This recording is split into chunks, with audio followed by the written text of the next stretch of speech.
She swore she would never marry the crown prince. He wasn't even on her radar, just some guy in a scary helmet who ruled with an iron fist and gave her absolutely zero reason to feel anything other than pure, unfiltered terror. And yet, there's something about waking up with a second chance at life that completely rewires your priorities. When you've already seen how your story ends, badly by the way, really badly, suddenly the man everyone calls a tyrant starts looking a little different. Not safe, not gentle, not even particularly nice, but somehow, exactly what she needed. This is the story of a girl who came back from the dead specifically to avoid falling in love with him. Spoiler, it didn't work. The story opens with a girl begging for her innocence, but her father ignores her and drags her away.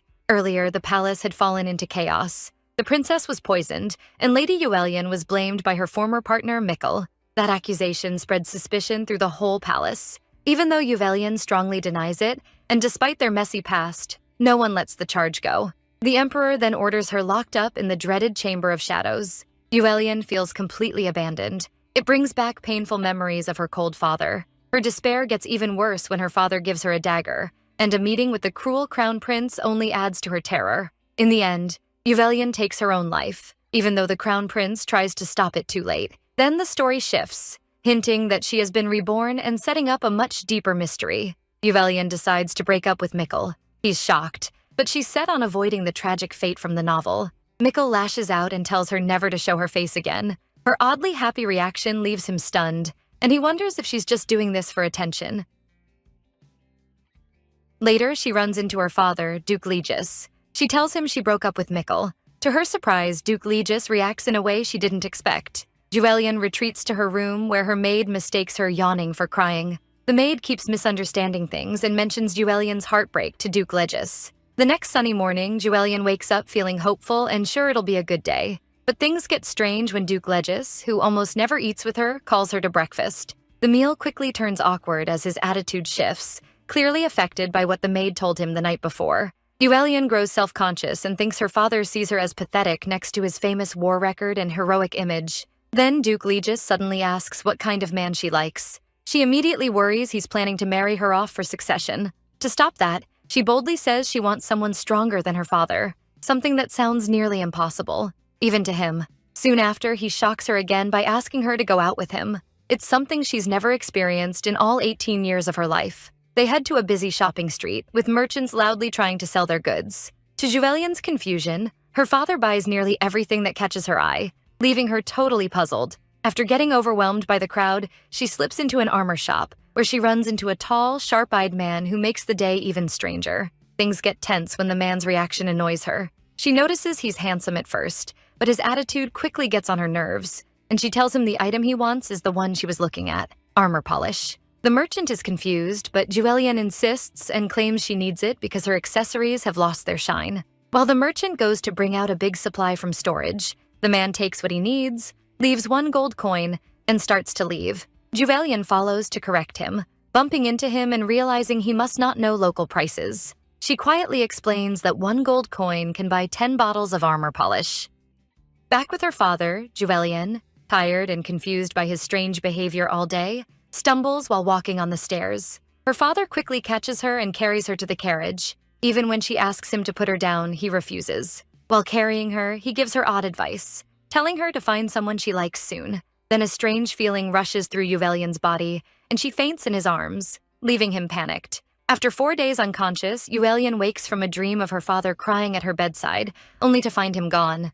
Legis stops by briefly, but soon leaves again, and she feels a little disappointed. Back in her room, she finds piles of gifts, flowers, and letters asking about her health. Wanting to leave her villainous image behind, she decides to answer them herself. One goal she sets is becoming independent through hard study, despite being rich. But when she goes to the library, she finds her father there. That leads to him grilling her nonstop about the book in her hands. The questioning finally stops when Legis gets a visitor. But before leaving, he tells her to read a book on strategy and tactics. Tired out, she finds a pendant under one of the books and plans to return it to her father. But while looking for him, she overhears Legis arguing with a man named Max in the aisle. Listening in, Yuelian learns that Max is Legis's student. When Legis says that people sometimes grow stronger to protect a weakness, it reminds her of the Chamber of Shadows and makes her think he might have someone precious he wants to protect. Legis adds that Max will probably find someone like that one day too.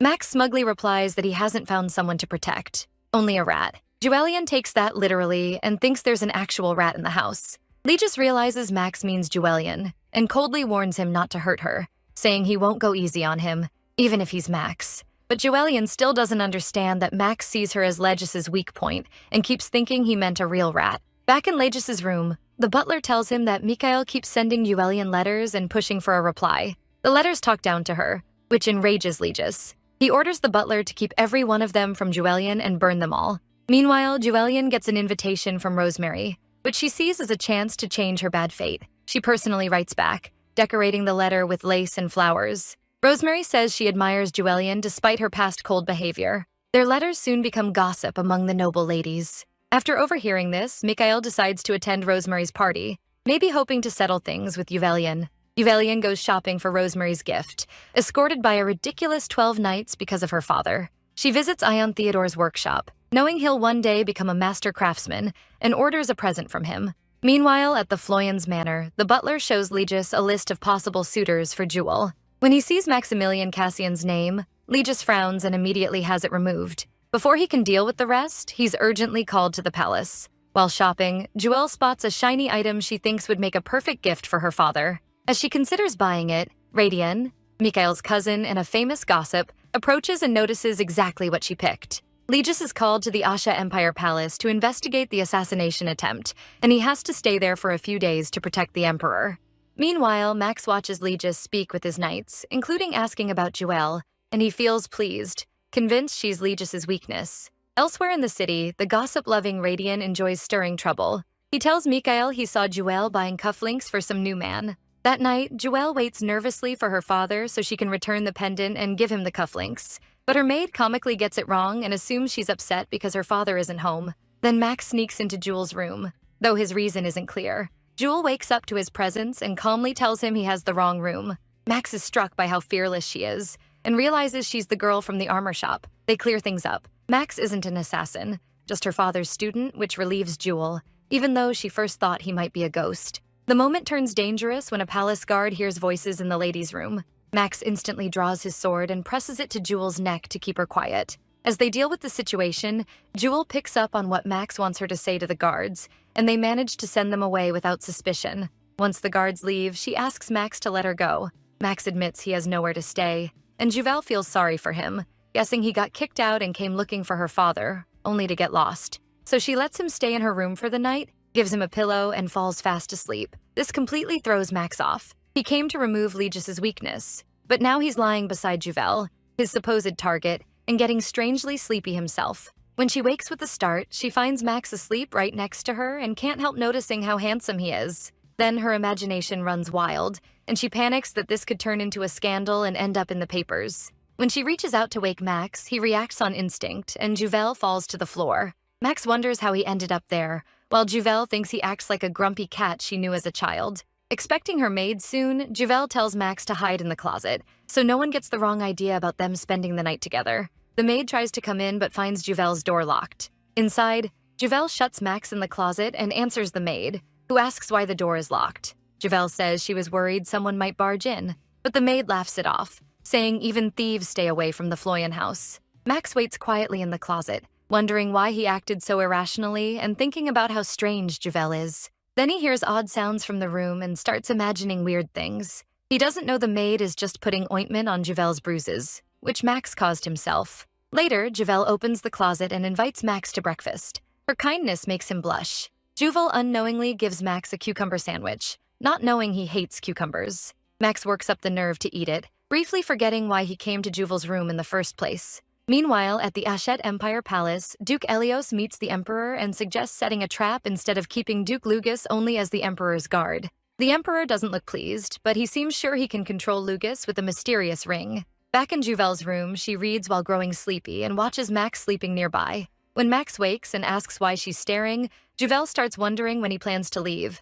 She guesses he might stay until Lugus returns and throws him out. Then she remembers the gift she bought for her father and asks what Max thinks of it, accidentally making Max get the wrong idea. Curious, Max asks who Juvel plans to give the cufflinks to.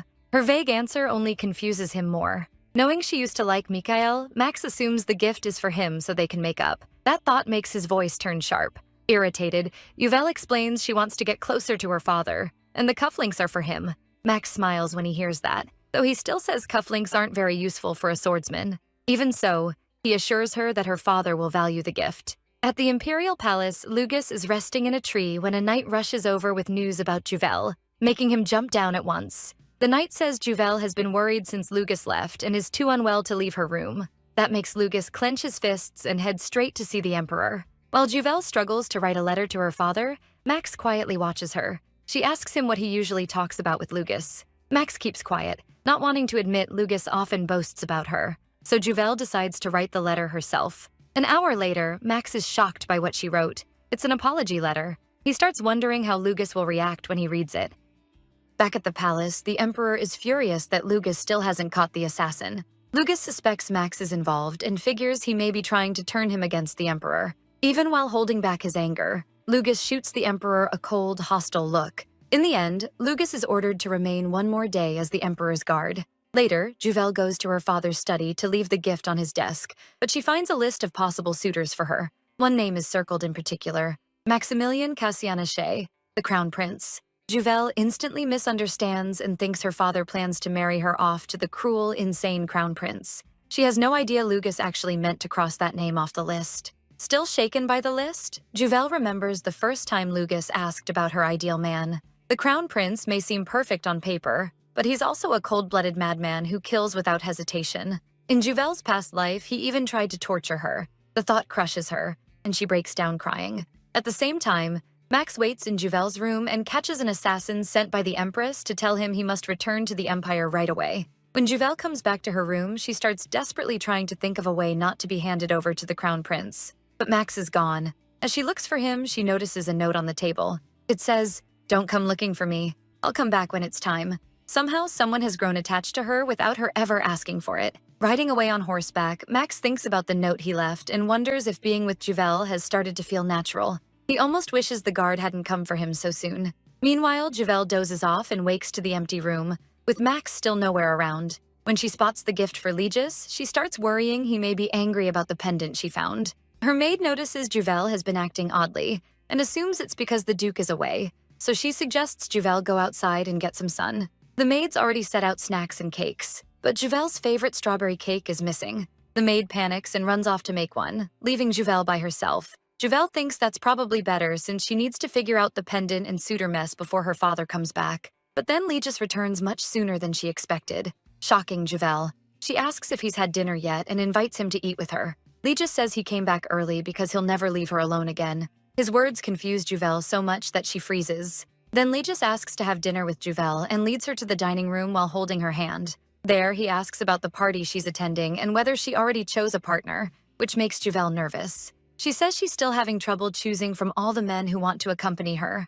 Earlier in her room, she had found many letters asking to be her partner. Among them was Sir Boromir, known as a skilled and well-mannered imperial knight, Sir Edmund Rowaine, famous for his looks and sharp wit, and Sir Ronald Crocus, a candidate for the next Minister of Foreign Affairs. After Marilyn, Juvel's maid, leaves the room, Legis notices a letter in Juvel's hand and asks if she's picked someone. Marilyn answers that it's Sir Edmund. Legis asks what kind of reputation Sir Edmund has, and the maid eagerly starts listing his good points. But Legis suddenly vanishes, deciding to check for himself whether Sir Edmund is worthy of his daughter.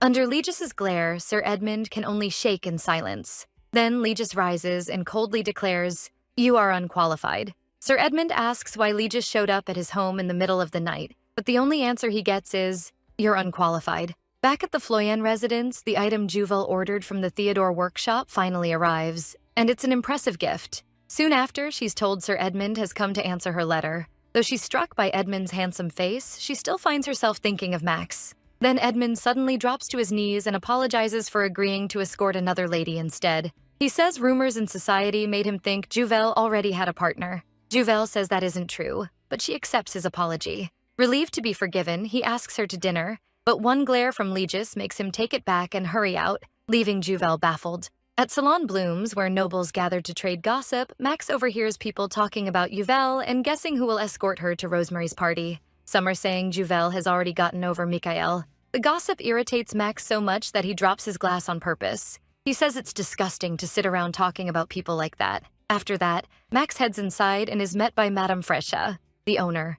She notes it's rare to see rumors get under Max's skin. Madame Frecha wonders why he's been acting so oddly since coming back from the Floyan estate. Max asks what people are saying about Lady Floyan, and Madame Frecha explains the story about her love affair is false. She says Juvel sent a letter to Sir Edmund Rowan asking him to be her partner for the party, but he refused. Hearing that makes Max furious. Then Madame Frecha adds that society is also whispering Juvel meets a secret admirer at night, and that rumor started with Sir Radian Droyle, Mikhail's cousin. Max gets up and tells Madame Frecha to find anything he can use as a weapon against the Hessen and Droyle families. But after he leaves, Madame Frecha realizes Legis already bought that same information. At the Floyan residence, Juvel is having tea with her father. Only 5 minutes earlier, after Sir Edmund left, Legis had asked her to join him. He suddenly asks whether she has chosen a partner. Since Juvel was just turned down, she worries he's bringing up marriage again and says she'll think about it. Legis tells her that if she can't find a partner, she needs to tell him. But the way he says it causes yet another misunderstanding. Juvel asks if she may leave first, but Legis says he also has something to take care of, and that word always makes Juvel think the worst. Max waits for Legis to leave, then watches his carriage head off. After that, Max slips into Juvel's room like he already belongs there. He looks around for her, wondering if she went to ask someone else to be her partner. It feels strange that he suddenly cares so much about that. Then he hears Juvel call from behind, asking what he's doing in her room. Max steps in close and demands to know where she was. Juvel says she was downstairs, and Max immediately brightens. Juvel lets out a sigh, and as Max moves closer, he asks what's wrong. Juvel is flustered by how near he is. She admits she has a lot on her mind, and Max says he'll listen. Still unsure, Juvel asks him to promise he won't tell her father, and Max agrees at once. He even says she can take everything he owns if he tells Legis by mistake. That makes Juvel laugh, and she asks why he's betting all he has when he doesn't even own a house. Her smile leaves Max blushing. Juvel finally tells him she's been weighed down by the awful rumors about her secretly meeting another man. Because of those rumors, every man who offered to be her partner has backed out. Blushing, Max starts imagining what he'd do if Juvel asked him instead. In his dreams, Juvel admits she doesn't really care about lacking a party partner. The real issue is that her father seems ready to marry her off. The idea of Legis forcing her into marriage makes Max furious. So Juvel says she needs to prove to Legis that she already has a partner. Max hints that the right partner may be much closer than she thinks. Juvel pauses, then realizes who he means. She thanks him for the idea, and Max blushes harder, thinking she's about to choose him. Instead, Juvel says she's going to ask Geraldine. Max is stunned and furious. He demands to know who Geraldine is because he really thought she meant him. Who the hell is Geraldine?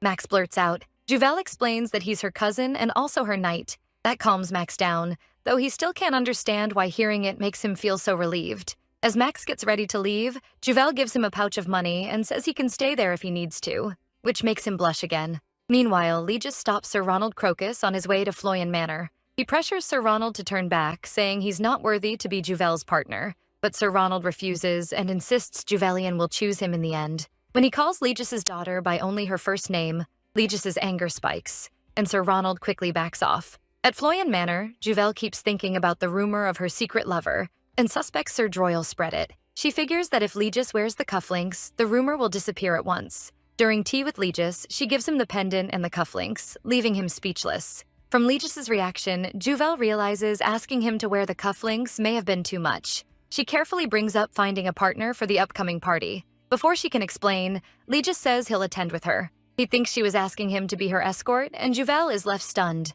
Max looks troubled. His mind is clearly stuck on Juvel. Madame Freya, one of Max's knights, cuts in to update him about Victor. Victor is acting as Max's stand-in, but the Emperor's men are getting suspicious. Max tells Freya to make sure Victor acts more naturally. Then Freya brings up the rumors about Juvel. She warns that the nobles at Lady Rosemary's party will be eager to shame her. Max orders Freya to attend the weekend party and handle a task for him. At the party, some young ladies wait for Juvel and guess who her partner will be. Freya overhears them and says they can find Juvel's secret lover by checking who wears the cufflinks. That grabs their attention, especially since Mikhail is there too. On the way to Rosemary's party, Legis tells Juvel he'll stay by her side, so she has nothing to fear. When they arrive, all eyes turn toward them as Juvel and Legis step out together. Juvel thinks about how badly she used to want attention after feeling abandoned by her father. Now she doesn't want his love again, and she even plans to run away because he arranged her marriage to the crown prince.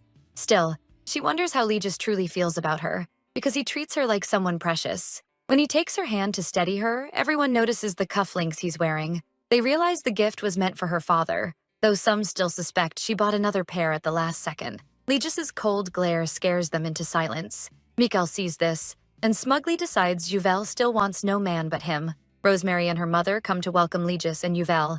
Rosemary hesitates at first, but then greets Juvel warmly and thanks her for coming. Juvel gives Rosemary her gift, and Rosemary is delighted. The other ladies praise how clever and unique it is. Rosemary asks where Juvel got it, and to everyone's surprise, Juvel says it came from the Fyodor workshop. That makes the others see her in a much better light. Tired from all the socializing, Juvel steps outside for air. Max is secretly watching her from a tree nearby. He panics when he sees tears on her face, but she only teared up after a huge yawn. Max jumps down at once and asks why she's crying. Juvel is startled by his sudden appearance. As he gently wipes her tears, Max tells her not to cry. He asks who hurt her, clearly worried. Juvel says if he really wants to help, he needs to watch how he speaks to people. Because she cares about him, she explains that talking casually to nobles could get him killed. She adds that showing her proper respect matters too, because others follow his lead. Max reluctantly agrees. Juvel then asks why he's there. Max shyly claims he had other business, though really he came because he wanted to see her. He asks where her partner is, and Juvel says her father is inside the hall. Max had thought Geraldine would be with her, so he's surprised it was Legis. As they talk, music begins to play. Max asks Juvel for a dance. She hesitates, but he teases that he doesn't dance with just anyone. That makes Juvel blush. To her surprise, Max dances very well. Then Juvel suddenly stumbles and Max catches her, leaving their faces only inches apart. Legis sees this from across the room and angrily orders Max to stay away from her. A little earlier, Legis had been trying to mingle with the guests. He noticed Juvel heading to the terrace and assumed she wanted fresh air. Mikkel, however, took it as an invitation to follow her. Legis caught that immediately and stopped him with a glare. He was already angry that Mikkel dared look down on his precious daughter. Then Legis heard Juvel speaking with someone. Seeing a man's silhouette beside her, he realized she wasn't alone. When their faces moved closer, Legis rushed over in fury to stop anything from happening. Once he sees the man is Max, he can't believe Max would chase after his daughter. Even in his anger, he remembers taking Max in as his student to keep a promise to Max's mother. Still, Legis refuses to let Max get close to Juvel, seeing him as a cruel, arrogant prince no matter how skilled or handsome he is. Juvel worries Legis will hurt himself when he crushes his wine glass in anger. Noticing her concern, he softens and gently tells her to leave with him. Max reaches for Juvel's hand and asks if her foot is hurt, but Legis knocks his hand away and says it's none of his concern. Then he lifts Juvel into his arms and warns Max not to come to his house again. He'll be the one visiting Max. Everyone stares at Legis as he carries Juvel away, making her uncomfortable. She asks him to put her down, but Legis refuses, saying she shouldn't force herself while injured. The truth is, Juvel is just embarrassed by all the attention. The guests begin whispering about her and call her an attention seeker. Rosemary cuts in and reminds them Juvel was ill before and may not be fully recovered. The others agree, saying Juvel has always been physically weak. Meanwhile, Mikhail overhears them and remembers when he once thought Juvel faked being frail to get his attention. Later, he learned her condition was real. Back in Juvel's room, Legis tells her to rest and stay inside for a few days. Juvel is confused by his sudden concern. She starts to think he's only protecting her health so he can still marry her off to the crown prince.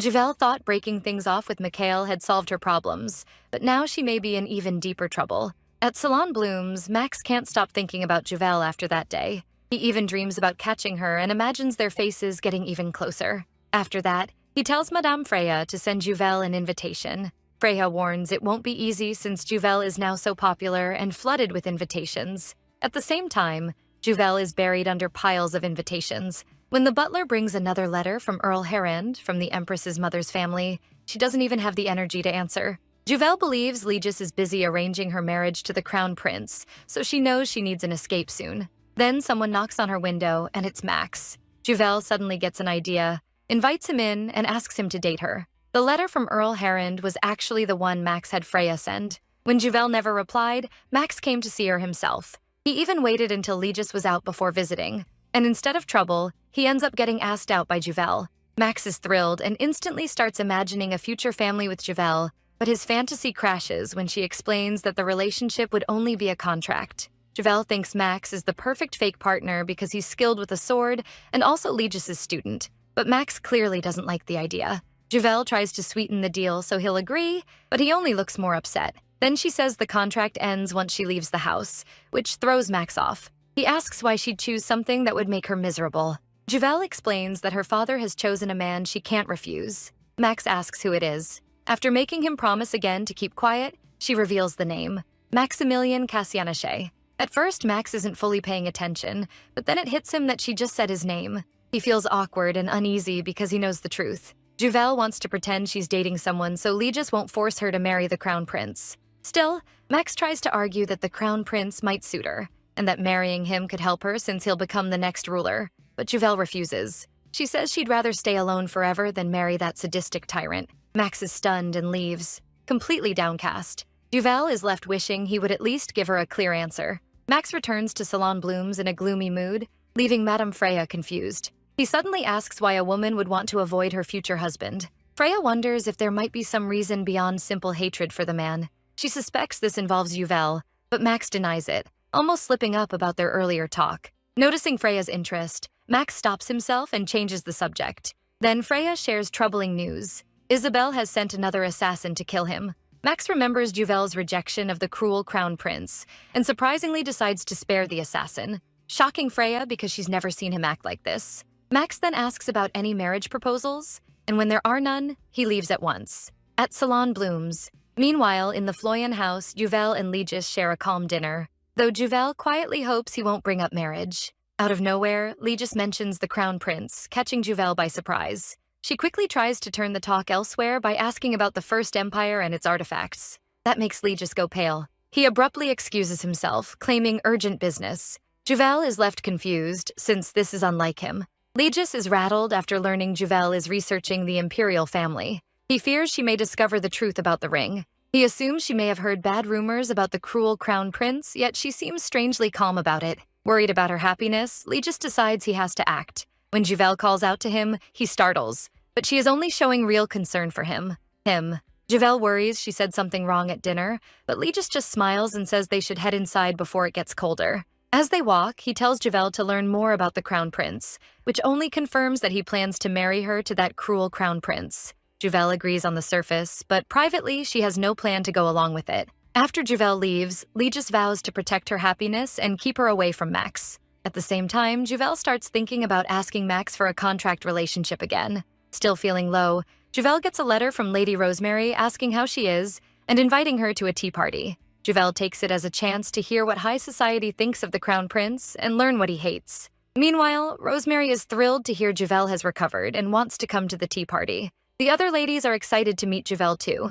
Rosemary then asks Lady Veronica Joanna Terrence if she's fine with hosting it, and Veronica agrees, though not happily. She's frustrated that Rosemary invited Juelian to the tea party without asking first. When Veronica brings up Juelian, Mikhail sweet-talks her and asks to be invited too, pretending it's for her sake. Caught up by his act, Veronica agrees, not realizing Mikhail has his own reasons. While shopping for a dress for the tea party, Juvel is escorted by a lot of guards. A friendly woman gives her advice on what to wear, and the guards like how kind she is. She's Madame Frisia, and she tells Juvel to pick something comfortable. Later, Juvel notices a scene nearby between Max and Baron Gordon. When it gets worse, Juvel steps in, catching Max off guard. Baron Gordon is first scared of Duke Floyan's daughter, then tries to charm her, but Juvel quickly calls out how badly he treats people. She says Max is her personal guard and warns Baron Gordon not to touch anyone from her house. When the Baron tries to blame Max, it becomes obvious he was just jealous and wanted to pick on him. Juvel calms things down by saying Max's actions are her responsibility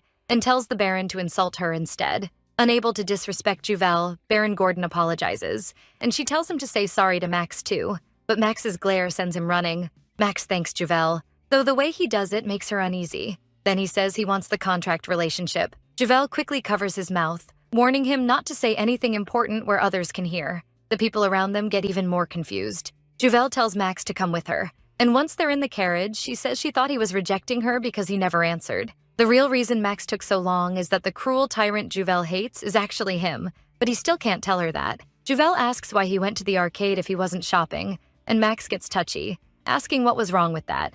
The truth is, Madame Frecha told Max about the tea party Juvel would attend, and that Mikhail would be there too. That made Max angry. Since she knew he'd go to the Floyan residence, Madame Frecha told him Juvel wasn't home and had gone to the arcade, which is why he came here. Once Mikhail is mentioned again, Max gets furious and agrees to the contract to protect Yuval from him. Then Max suddenly asks Yuval why she chose him. Yuval says it's because he's her father's student. Max is stunned, realizing she didn't ask because she liked him, while he had taken it seriously. But Yuval adds that Max is the only man she feels comfortable doing this with. That makes Max happy, while Yuval thinks his face is exactly her type, even if his personality isn't. Then Yuval asks about payment. Max doesn't like hearing that and says he doesn't need money. This is just repayment for getting her hurt before. Yuval grabs his hand, touched that he's actually so kind. Embarrassed, Max asks her to let go.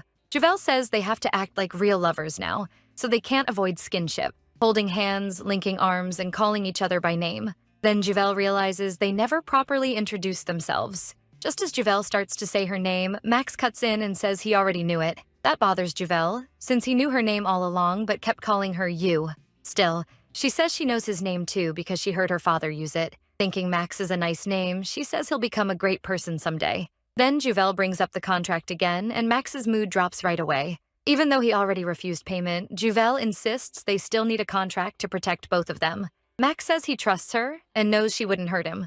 Yuval is deeply moved by how much trust he gives her, because no one has ever trusted her like that before. She tells him he can't be that naive and shouldn't trust anyone, not even people close to him. She keeps insisting on the contract. Max says he understands, but Yuval still isn't sure he really gets how serious this is. Suddenly, Yuval pulls him closer, saying they need to get their mouths in sync. Max freezes, and Yuval tells him to come nearer because it's important. Flustered, Max thinks this is way too fast and worries it might be his first kiss. But when Yuval leans in, he shuts his eyes and hears her whisper that her guard Geraldine will ask how they met, and they need matching stories. As the carriage jolts, Yuval turns away, and Max realizes what she actually meant. Once again, he got his hopes up for nothing. When they arrive, Geraldine immediately demands an explanation, just like Yuval expected. Yuval introduces Max as her lover, and the guards are stunned since they've stayed by her side and never saw him before. They assume Yuval picked Max just for his looks. Yuval calmly says they met at Count Maison's party, which surprises Geraldine. Even in mercenary clothes, Geraldine thinks Max might be a noble and wonders what house he's from. Yuval explains that Max isn't a noble. He's one of the hired mercenaries. That shocks the guards even more. Geraldine finally asks Yuval to explain exactly how they met. Before arriving, Max and Yuval had already agreed on what to tell him in the carriage. Max reluctantly decided to follow Yuval's lead. So Yuval tells Geraldine she saved Max and starts their fake story. Max had been surrounded by noble ladies, and then Yuval showed up and asked if they'd seen Mikhail. The women ran off, and Max said Yuval had saved him, so he wanted to repay her. The guards are speechless, then suddenly decide Max may look scary but is actually soft-hearted. Yuval adds that after meeting him a few times, she felt he was the one. After finishing the story, she invites Max inside. Still stunned, Geraldine sums it up as Yuval liking Max mainly because he's handsome. Before they enter, Yuval gets upset because Geraldine seems to be glaring at Max for being a commoner, when really Max has been glaring at everyone this whole time. Geraldine senses something strange about Max and wonders who he really is. As Yuval takes Max's hand, she tells him she'll protect him no matter what. He thinks that's ridiculous, but it still makes him happy. Then a cup crashes to the floor. Legis is shaken when he sees his precious daughter holding hands with Max. To make it worse, Yuval introduces Max as the man she loves, leaving Legis even more stunned. Even though Legis had guards watching Yuval and nothing unusual was reported, this is the last thing he expected, ruining his hope for a quiet evening with her. Yuval is startled by how strongly Legis reacts. Legis looks furious and demands to know what's going on. Yuval remembers that he normally stays calm even when she makes mistakes, but now he's clearly angry. She assumes it's because this isn't part of his plan. Clinging to Max's arm, Yuval says they are officially dating. Legis can hardly believe what he hears. They move to the drawing room. Max politely pulls out a chair for Yuval, and she smiles back at him. Watching this, Legis can't match Max's gentle treatment of Yuval with the cruel person he believes Max to be. He suspects Max is tricking his daughter into loving him and using her to speed up the rebellion. Legis asks how they met, and Yuval gets nervous. Fooling Geraldine was one thing, but fooling her father will be harder. To make it sound believable, she mixes truth with lies. She says Max came looking for Legis, and since it was late and she thought he had nowhere to go, she let him sleep in her room. The word sleep makes Legis boil with rage, but Yuval quickly says nothing happened, and Max nods. Legis warns that nothing must happen between them, or Max won't leave alive. He's horrified that instead of telling Derek the butler to find Max a room, Yuval brought him into hers. Juvel argues it was late and Max wouldn't hurt her because he's Legis's student. But Legis knows Max is dangerous and impossible to predict. No matter how much he tried to correct him, Max is still a tyrant who could hurt Juvel. Seeing that Juvel doesn't understand the danger, Legis deeply regrets ever taking Max as his student. Juvel breaks into his thoughts, saying that after only knowing one-sided love until now, having someone she loves love her back feels like a miracle. She promises she won't disgrace his name and asks for his blessing to be with Max. Legis is left speechless. He remembers Juvel as a child, his beloved daughter, whom he always let do what she wanted because nothing she did could ever hurt him. But this time, Legis refuses to bless them and tells them to break up. Juvel feels helpless, realizing her father still plans to marry her to the crown prince. But to their surprise, Max refuses to end things with Juvel. He remembers Legis once telling him that people grow stronger when they have someone precious to protect. Holding Juvel by the shoulder, Max declares that he's finally found that person. And it's Juvel. Juvel is honestly impressed by how well he plays the part. Legis cuts in, unconvinced. Not long ago, Max called Juvel a rat, and now she's suddenly precious? Max reacts even more strongly, saying he won't just stand by if Legis tries to come between them. He even says his teacher comes second now. That only makes Legis angrier. He snaps that Max is no longer his student. Juvel goes pale. She never thought it would get this bad. Max then asks the shaken Juvel to leave with him. As they head out, Legis yells for them to stop and grabs Max's shoulder. Max shoots him a glare and tells him not to order him around. Juvel grows worried, feeling that Max has gone too far. Still, she tells her father to calm down and says she'll handle it. Legis is caught off guard by how firmly Juvel says it. He slowly lets go of Max. Then he watches them leave. Outside, Juvel thanks Max for standing up for her, but says he crossed a line with her father. She makes it clear she never wanted him disowned or insulting Legis. To Juvel, forcing help on someone who doesn't want it only helps yourself. Max is startled and asks if she still wants his help. Taking his hand, Juvel says she does. But if he keeps helping like that, she'll have to find another way. So Max asks what she wants him to do. Juvel tells him to make peace with Legis and apologize. At first, Max clearly doesn't want to, but when he sees how serious Juvel is, he gives in. Watching from afar, Legis is surprised that Max actually listens to Juvel and starts wondering if he may have really changed. Max and Juvel go back in, and Juvel apologizes for leaving like that. She then says Max has something to tell Legis. Max bows and apologizes, but Legis still doubts he means it. He thinks Max is only using his daughter for his own plans. So instead of accepting the apology, Legis shuts him down and says he is no longer his student. That confirms to Max that Legis never meant to let him marry Juvel. He doesn't get how Juvel misunderstood the situation, but judging by his look, he has no plans to explain it. As the mood turns tense, Juvel feels she has to do something drastic. She suddenly drops to her knees and apologizes, stunning both Max and Legis. She plans to ask her father's forgiveness and still insist on dating Max. Max is shocked and tells her to stand up, saying he'll kneel instead. Juvel can't figure out why he's so worked up. He has no idea how scary Legis gets when he's mad. She tells Max she won't stand until she says everything to Legis. Hearing that, Legis pushes Max aside and says he understands, then tells Juvel to get up. Juvel notices that Max and her father suddenly seem almost in sync. Still, she knows it's too soon to relax. She explains that Max acted that way because he loves her so much, promises to help him do better, and asks Legis to forgive him. He agrees right away. Juvel is surprised it worked so easily. As both Max and Legis keep telling her to stand, she wonders what to say next when Legis suddenly adds that he'll forgive Max's words. But that doesn't mean he approves of their relationship. Juvel tries to persuade him, saying he doesn't have to agree now, just give them a little time. Deep down, Legis still can't accept them, no matter how much Juvel pleads. But he decides to let things play out so Juvel can see what Max is really like and break up with him herself. In the end, Legis agrees to Juvel's request, and both she and Max feel relieved. Juvel thanks him, while Legis feels guilty for misleading her because he believes he's protecting her.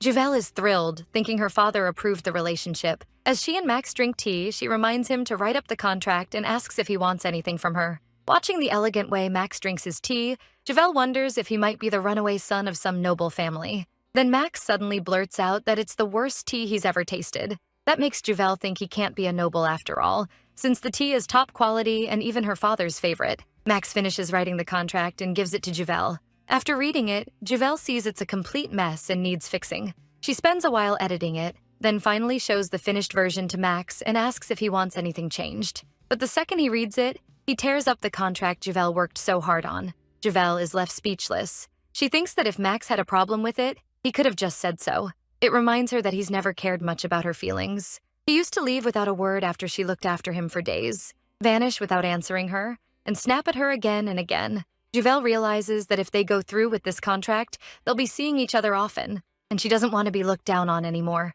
So she says she wants to end the contract right now. To be fair to Juvel's hard work, she had told Max to read it carefully, and this was his reaction. He expected a few simple rules, but instead got a long, formal agreement. The part saying both sides had to report where they were if they'd be unreachable felt way too much to him.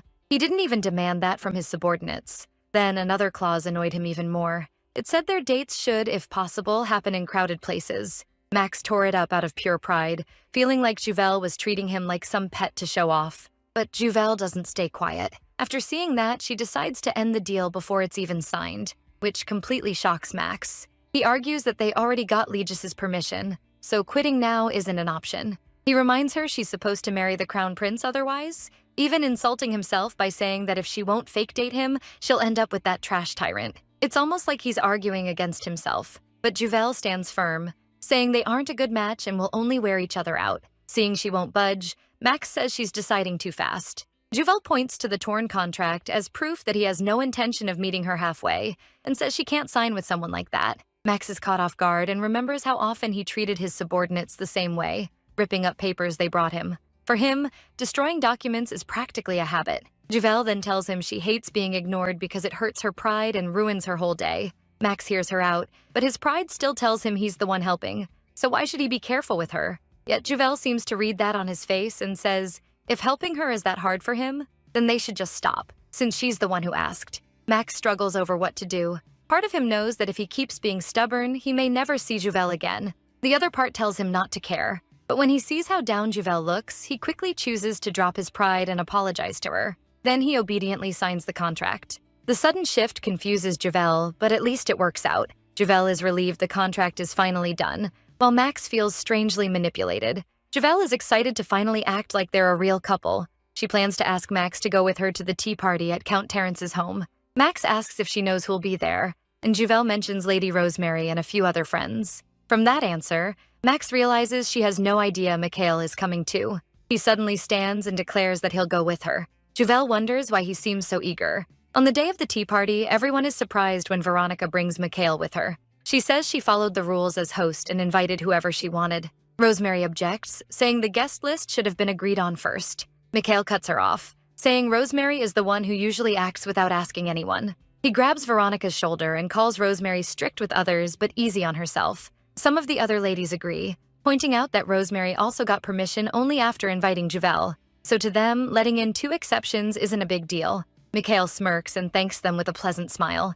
Rosemary is still uneasy. She worries Juvel will be uncomfortable when she sees Mikhail there. Then the door opens and Juvel walks in with Max, surprising everyone. Mikhail's face darkens at once. He thought he had already cleared the way to come here, so seeing Juvel arrive with another man is a real shock. Rosemary politely asks who Juvel's companion is, and Juvel introduces Max as her lover. The other ladies are amazed by how handsome Max is, and they quickly say he and Juvel look perfect together. Max secretly wishes the ladies would say it louder so Mikhail could hear. Juvel thinks Max is doing pretty well and plans to praise him later, but they forgot one thing. Mikhail is still boiling with anger. The moment Max meets him, he shoots him a cold glare. Mikhail takes it as Max looking down on him. The other ladies eagerly watch the drama unfold. It's a clash between the current lover and the ex. Mikhail still thinks Juvel is only acting to get his attention. He assumes Max is some commoner since Juvel never gave his family name, and believes she picked him just to make him jealous. So Mikhail quickly changes his expression and greets Juvel with a smile.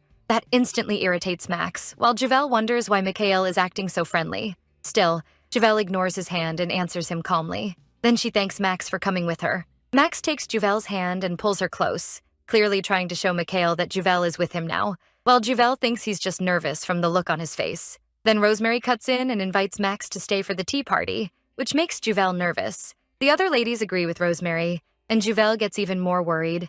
Max, though, decides Rosemary must be Juvel's biggest ally since she's helping him. Just as Juvel is about to refuse, Mikhail suddenly objects, and Lady Veronica offers Max another room to wait in instead. Juvel sees that as a huge relief. She was worried about managing Max during the party, so Veronica just saved her. Mikhail then tries to charm Veronica, hoping Juvel will notice. Watching Juvel's reaction, he convinces himself she still can't forget him and that he still has a hold on her. But Juvel is actually watching how Veronica acts around Mikhail, which reminds her of how she used to be when she loved him. Even though Mikhail is supposed to marry the princess, he's still acting sweet to Veronica. Juvel just hopes Veronica doesn't end up as a villainess with a tragic ending. While waiting in the room like Juvel asked, Max realizes he can't sit still without knowing what Mikhail might do. Thinking back to Freya's story about how Mikhail treated Juvel, he gets up, ready to act.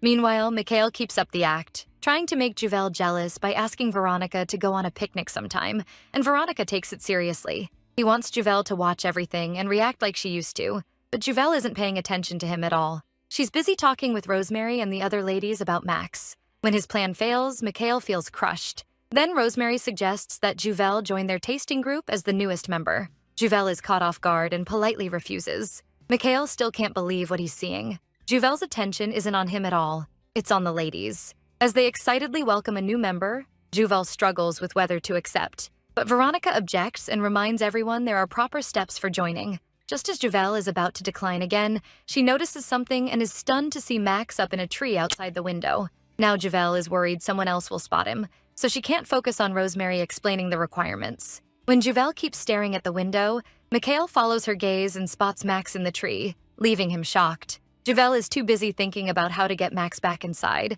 so she answers Rosemary without really thinking. The moment Mikhail locks eyes with Max, Max gives him a rude hand sign, which makes Mikhail furious. He gets up from the couch and asks to step out for some fresh air. Veronica reaches for him and tries to follow, but Mikhail jerks her hand away and says he's going alone, leaving Veronica stunned. Meanwhile, Juvel is still worried someone will catch Max in the tree, but when she looks again, he's gone. As the ladies excitedly talk about trying Juvel's special tea, Juvel is completely confused. She was too distracted by Max to follow any of it. When Rosemary says she's looking forward to the tea too, Juvel asks what they mean. They explain that to sign up, Juvel has to host a tea party and serve her special tea. Juvel goes pale. Outside, Mikhail rushes out with a sword in hand, but Max is already waiting for him and mocks him for taking so long, which only makes Mikhail madder. In the restroom, Juvel sighs over the tea party she never meant to host. Then Veronica storms in, upset, asking why Juvel kept staring at her during the tasting and then sighing. Juvel is startled that her feelings showed so clearly. She explains that she's angry at Mikhail because he used her too, and his kindness was never real. That only makes Veronica mad, and she insists Mikhail is not using her the way he used Juvel. Juvel understands. She knows how hard it is to admit something like that, so she apologizes for upsetting Veronica and says she's worried because Veronica reminds her of her old self. Even so, Juvel decides to leave first, telling Veronica she'll still host the tea party, and Veronica doesn't have to come if she doesn't want to. Outside, Mikhail is burning with rage, and his hand goes for his sword. Before he can pull it, Max drives a knee into him and drops him to the ground. Shocked by Max's strength, Mikhail demands to know who he is and why he's with Juvel. Max only glares instead of answering, but a moment later Mikhail's sword is at his throat. With a smirk, Max says he and Juvel are lovers. That only makes Mikhail even angrier, until Juvel interrupts and yells at him to drop the sword. When he turns to her, he calls her Juvelian, but she coldly reminds him he should be calling her Lady Floyan.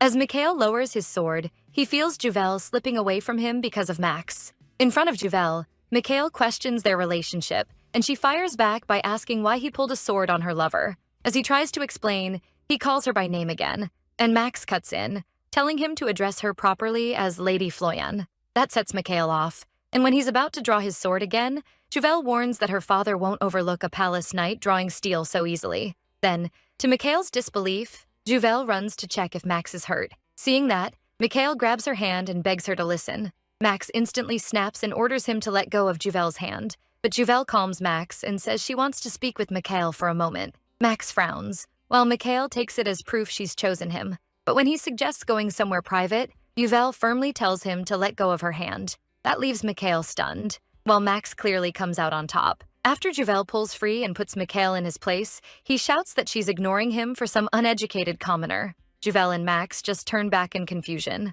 Mikhail still thinks she's the same as before. People really can change. Juvel makes it clear she doesn't care about him anymore, but Mikhail throws back that she once said she loved him. Juvel admits she did, but not anymore. As she leaves with Max, she tells Mikhail she wants nothing more to do with him. The other ladies who saw everything slowly back away, but Veronica moves in to comfort Mikhail. He shoves her off and tells her to stop clinging to him like a bug, sending Veronica to the ground in shock. She remembers what Juvel said in the restroom and starts crying as she finally understands how Juvel once felt. In the carriage, Juvel stares at Max and decides he needs to be taught some discipline. She warns him to be more careful in public, especially after what happened with Mikhail, because it could lead to serious trouble. Max just boasts that he's strong enough to beat 10 Mikhails at once. Juvel says she isn't doubting his strength. She's worried about his safety. But Max stays cocky and insists nothing can hurt him. So Juvel stands right in front of him and says she's truly worried. No matter how strong he is, he can't get careless or show openings when he may have enemies waiting to strike.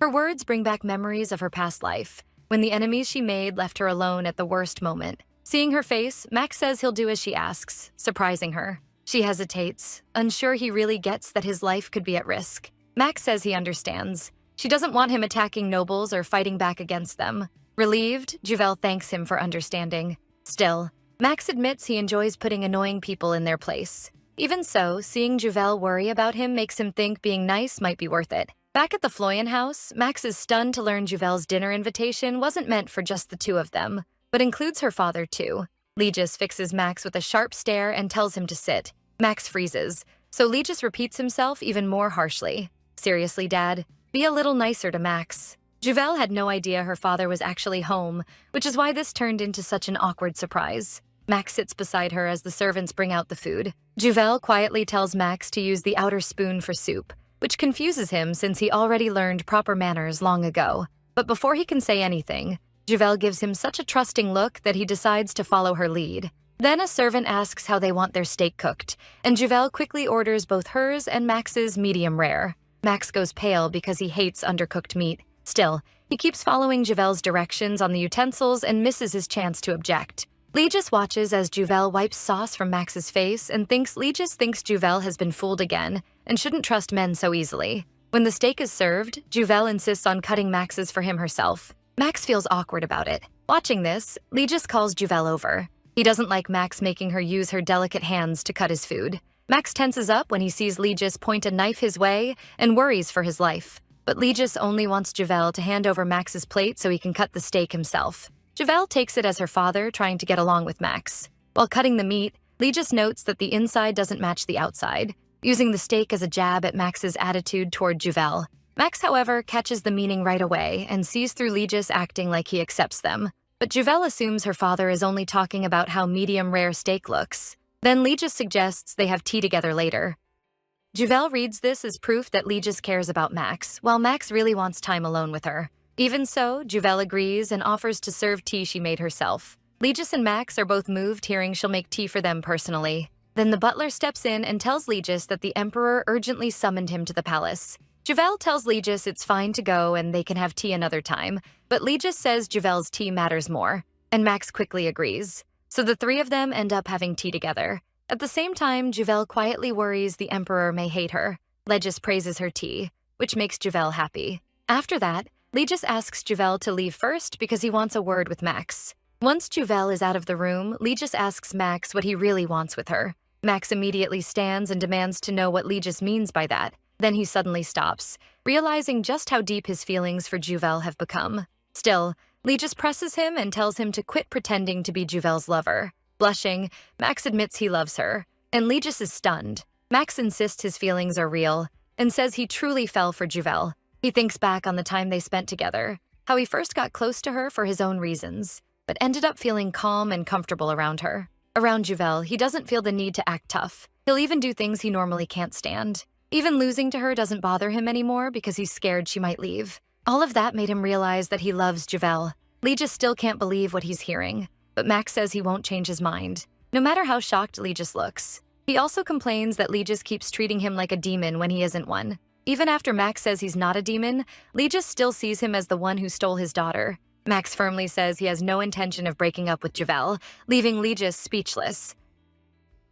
Meanwhile, Juvel wonders if Max and her father are getting along. Even if it wasn't planned, she sees tonight as a good sign. She takes their dinner together as progress. Thinking about how Max and her father looked at each other, she finds it strangely captivating. Then Max knocks on the window, pulling Juvel from her thoughts. She's surprised but happy he actually knocked first, even if he still came through the window. When Juvel opens it, she notices Max is bright red and asks if something happened, reaching for his face. Max's heart pounds wildly. With a softer smile, he squeezes Juvel's hand. He says he finally understands. For Max, it feels like the darkness inside him has been covered by light. Juvel has no idea what he means. Max sits close and keeps staring at her, making her uneasy. She asks what he talked about with her father, and Max says Lee just doubts their relationship. That shocks Juvel, even after all her effort to act loving toward Max. Max suggests they spend more time learning about each other and sharing what they like. But Juvel's mood changes fast as she worries Lee just might uncover the truth since he keeps pushing her toward the prince. Caught off guard by that, Max asks if she hates the crown prince that much. Juvel says the crown prince terrifies her, and rumors say he killed his closest servant for no reason. Max can't tell her the servant had actually tried to poison him.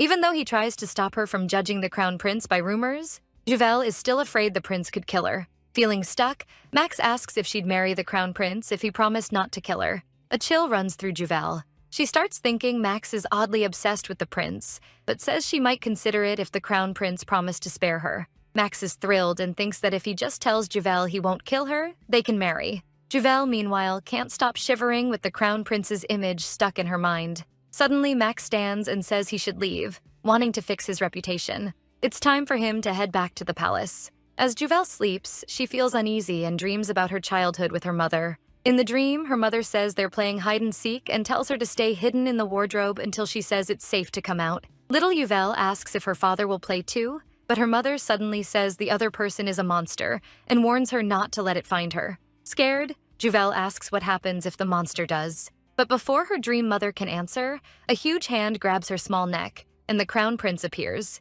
telling her she's going to die. Juvel jolts awake in shock. She feels sick and thinks about calling for a doctor. The dream about her mother stays on her mind, even though she doesn't truly remember her. At the palace, the emperor is furious as he reads a report. Legis arrives and greets him, but the emperor only complains that he took too long. Legis apologizes and says something delayed him. The emperor ignores that and orders Legis to leave for the south at once. Legis is shocked. The emperor says he received word that Margrave Lennox may be planning a rebellion after gathering an army without permission. Margrave Lennox, Lord of the South and a brilliant strategist, has always kept a strong army. With troops gathering now, it more likely means he's preparing for a possible invasion from Regan. Legis thinks the emperor is again twisting loyal actions into betrayal, and he hates being sent away from Juvel for such a pointless order. He tries to persuade the emperor, explaining that Lennox has always been loyal and has long defended the empire from Regan. The emperor smirks and says Lennox is only loyal because he refuses to be controlled.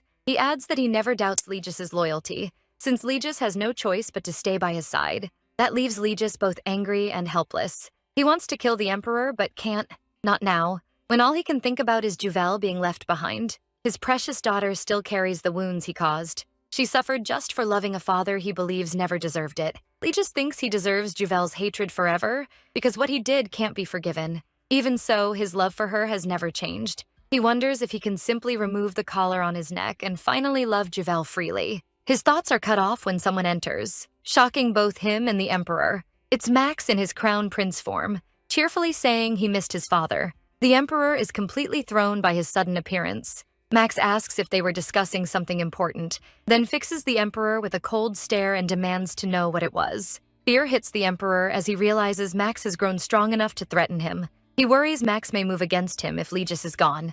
Legis quickly tells Max he's receiving a confidential order and asks him to leave. But Max raises his voice, acting offended that Duke Foyen would command him. Legis answers that staying would mean disobeying an imperial order. Watching Legis stand against Max, the emperor remembers he still has his loyal weapon and decides he needs Legis close to keep Max under control, so he chooses to send someone else south. Meanwhile, the empress is furious to hear Max has returned to the palace, especially since every assassin she sent after him has failed. Then the princess approaches and calmly tells her mother that if her brother is back, they should welcome him warmly. Legis leaves the palace thinking about how the emperor canceled the order and kept him on protection duty instead. A small smile appears on his face when he realizes Max can be used to pressure the emperor and keep him from being sent south. But as Legis walks down the hall, Max stops him and asks for a brief talk, wanting Legis's permission. In Max's room, a servant brings drinks, and after she leaves, Max takes off his helmet. Legis asks what he wanted to discuss. Max asks what happened during Legis's talk with the emperor. Legis reminds him it was a confidential order, and Max clearly dislikes that answer, already thinking of other ways to get the truth. He then brings up the earlier assassination attempt on his father, but Legis brushes it aside. With dry sarcasm, Legis says the one behind it still hasn't been found. His cold stare makes it clear he suspects Max, but he'll let it slide as long as Max stays away from Juvel. Max tries to throw his weight around with Legis, but he gets nowhere again. Legis then asks to take his leave, quietly telling Max that because of him, he no longer has to go south. Before leaving, he warns Max with a sharp look to stay away from his daughter. Frustrated, Max throws the cup beside him, but the knight in the room catches it and points out that it costs a fortune. After that, Max starts thinking about what to do next. His first plan is to send Juvel a letter as the crown prince, but he quickly realizes Legis would likely have the butler destroy anything from him. So Max decides to ask Freya for advice. The knight then says that if advice is all he needs, he can help too. Max calls Victor over, and Victor lifts his helmet. Max hands him his own helmet and warns that if his real identity is exposed, it won't end well. Then Max leaves. Annoyed, Victor slams the helmet to the floor and starts grumbling, but Max suddenly calls to him from behind. Victor instantly makes up an excuse, saying the helmet was too slippery. Max asks him how to send a letter without the head of the house finding out. Victor looks confused, so Max reminds him that he's known as the biggest playboy in the army. With a hard look, Max demands an answer. A little later, Max ties a note to a bird's foot and threatens the bird if it fails to deliver the message. As it flies off, Max wonders if Juvel will stop worrying once she reads it. In her room, Juvel is busy writing something down. She's nervous about the tasting event, especially that her clash with Veronica might keep people away. Then she looks toward the window and suddenly yelps when a bird starts pecking at it. Shaking, Juvel watches the stubborn pigeon keep trying to get in. Just then, Marilyn comes in with a tray of desserts and is shocked by Juvel's fear. Juvel begs her to chase the pigeon away. Marilyn quickly grabs the tray and throws it at the bird. The pigeon flies off and Marilyn spots a letter tied to its foot. She tells Juvel it's a carrier pigeon, which only confuses her more. Carrier pigeons are usually used for secret messages, mostly in war, not between nobles. Juvel instantly assumes the letter is a threat, while Marilyn guesses it could be a love letter.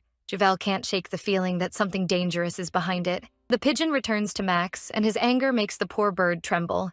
Then Freya steps out from behind him and notes that he tried sending a letter by pigeon. Max says it was for Juvel, but it never made it. Freya asks what he wrote, and when he says, "I will not kill you," she's relieved it never got there. She explains why that message would have felt like a knife to the heart. Freya also tells him that if he wants to meet Juvel as the crown prince, he needs a proper reason. Max agrees. As he lets the bird go, he asks for the latest palace news. Freya says word has reached the emperor that Margrave Lennox is gathering troops. Max thinks it over and figures nearby Regan may be getting ready to invade. Freya adds that aside from more food being stored, nothing else looks suspicious, and the official reason is famine relief. Even so, Max decides to meet Margrave Lennox. That shocks Freya, who warns it's too dangerous. Since Lennox has lost the Emperor's favor, meeting him could look like treason, but Max sees a chance here. If it works, they could gain the south and pull the whole empire to their side. The opening is already there. Now he just has to win the people's support and use it to grow stronger. On the day of the tasting event,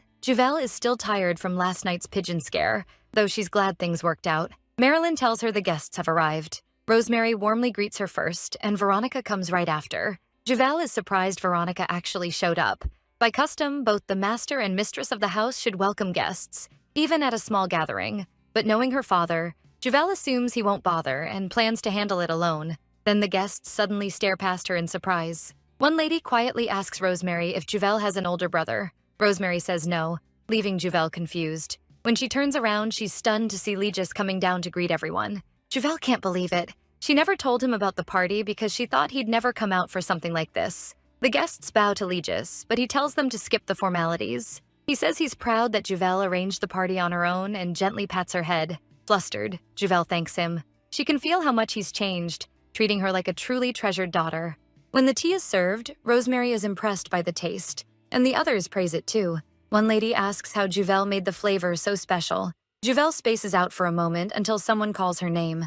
Then she explains that she gives the tea a floral scent by storing petals or fruit with the tea leaves. That lets the fragrance soak in and makes the tea taste better. The ladies are even more amazed after hearing that. But really, it all came from Juvel's hard work and from the flowers she protected with her life. From afar, Legis watches Juvel and smiles at how happy she looks. He wonders if she knows she's the reason he still wants to live. His thoughts drift back 13 years to when he came home covered in blood and collapsed onto his bed in frustration. The blood on his hands reminded him how powerless he felt, and he hated not knowing how long he'd have to keep living as the Emperor's weapon. Then the door opened, and little Juvel walked in, happily greeting him. She came closer, but Legis felt he couldn't face her like that. When he didn't answer, Juvel climbed onto the bed and curled up in his arm. She patted him and said a little prayer, asking that he be protected and that the world grow bright enough for him to smile too. Legis was so moved, his eyes filled with tears.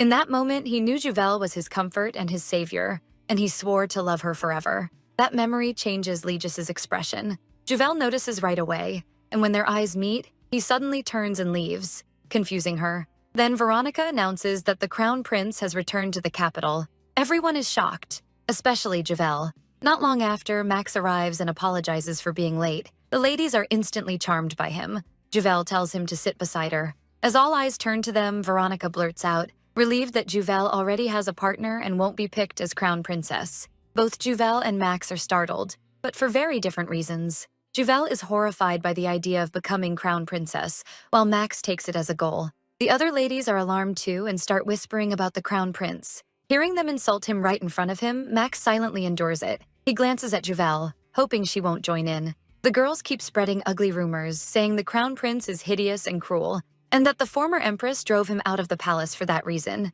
Max is shaken, and Juvel feels they've gone too far. To stop it, Juvel says they shouldn't judge the Crown Prince without meeting him first. He might be nothing like the rumors. Her words deeply move Max. The other ladies agree. But Juvel's real worry is that if they keep insulting him, they could get in trouble for speaking badly about the imperial family. Max is struck by the fact that Juvel refuses to judge someone by rumors alone. Rosemary agrees, admitting she first thought Juvel was scary because of gossip too. Juvel avoids her eyes, remembering she really had acted like a villainess not long ago.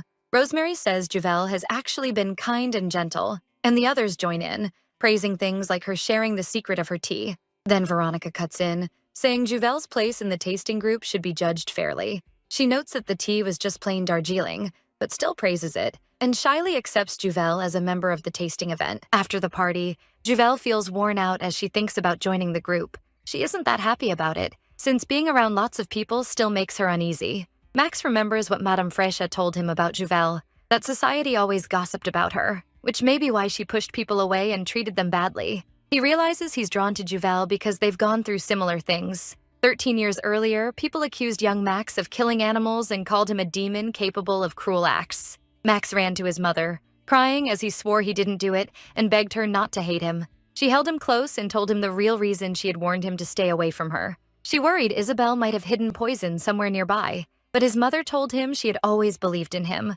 That memory comforts Max. He turns to Juvel, smiles and pats her head, telling her she'll do great in the tasting group. His words make Juvel blush. Then Max says he has work to handle and won't be seeing her for a while. Surprised, Juvel asks if it's another mercenary job. Max tells her not to worry. It'll be easy for him. Relieved, Juvel thinks he's stronger than he looks. Then Max notices her makeup is smudged. When Juvel tries to wipe it off with her handkerchief, he teasingly snatches it away. Leaning close, he jokes that she better not flirt with other men. They're a couple now, even if it's only by contract. After that, Max says goodbye. And before Juvel can answer, he vanishes. 2 months pass after the tasting test. They've had 4 more tea parties, and Juvel has grown closer to the other members. Even so, she still feels lonely. Legis has been busy, and Max hasn't contacted her once. While thinking about that, Juvel overhears some ladies talking about Reagan declaring war on Hachette. She and Veronica, on the way to the temple, stop to listen.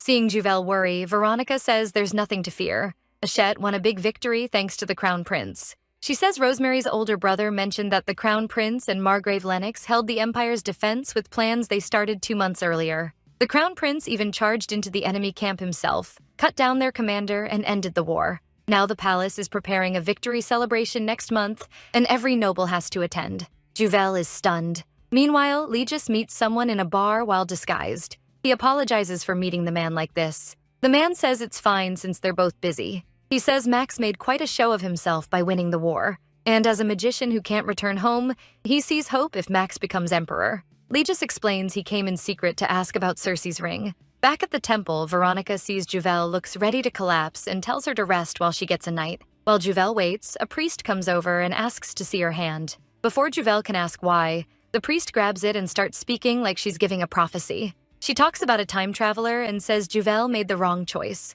one that could lead to deep sorrow and a sacrifice from someone who loves her. Uncomfortable and angry, Juvel pulls her hand away. Then she starts to leave, but the priest stops her and demands 1 gold coin for the prophecy. Nearby at the fountain, people whisper about a crying woman. It's Princess Beatrice, crying alone to calm herself. Isabel got furious after hearing the palace would hold the victory celebration close to Beatrice's coming-of-age ceremony. Juvel walks away from the priest, still annoyed, and accidentally bumps into the princess. Their eyes meet. Not knowing who she is, Juvel quickly apologizes. Seeing the woman crying, Juvel thinks about leaving her alone. But after hesitating, she turns back and offers Beatrice her handkerchief. Instead of thanking her, Beatrice snaps and asks if Juvel is pitying her. Still, she uses the handkerchief to wipe her nose. Then Beatrice opens up, saying people's expectations are crushing her, and sometimes she wants to give up. Juvel asks if she has a coin and tells her to toss it into the fountain with a wish. Beatrice doubts it will help, but she throws in the coin anyway. To both their surprise, it lands right in the center.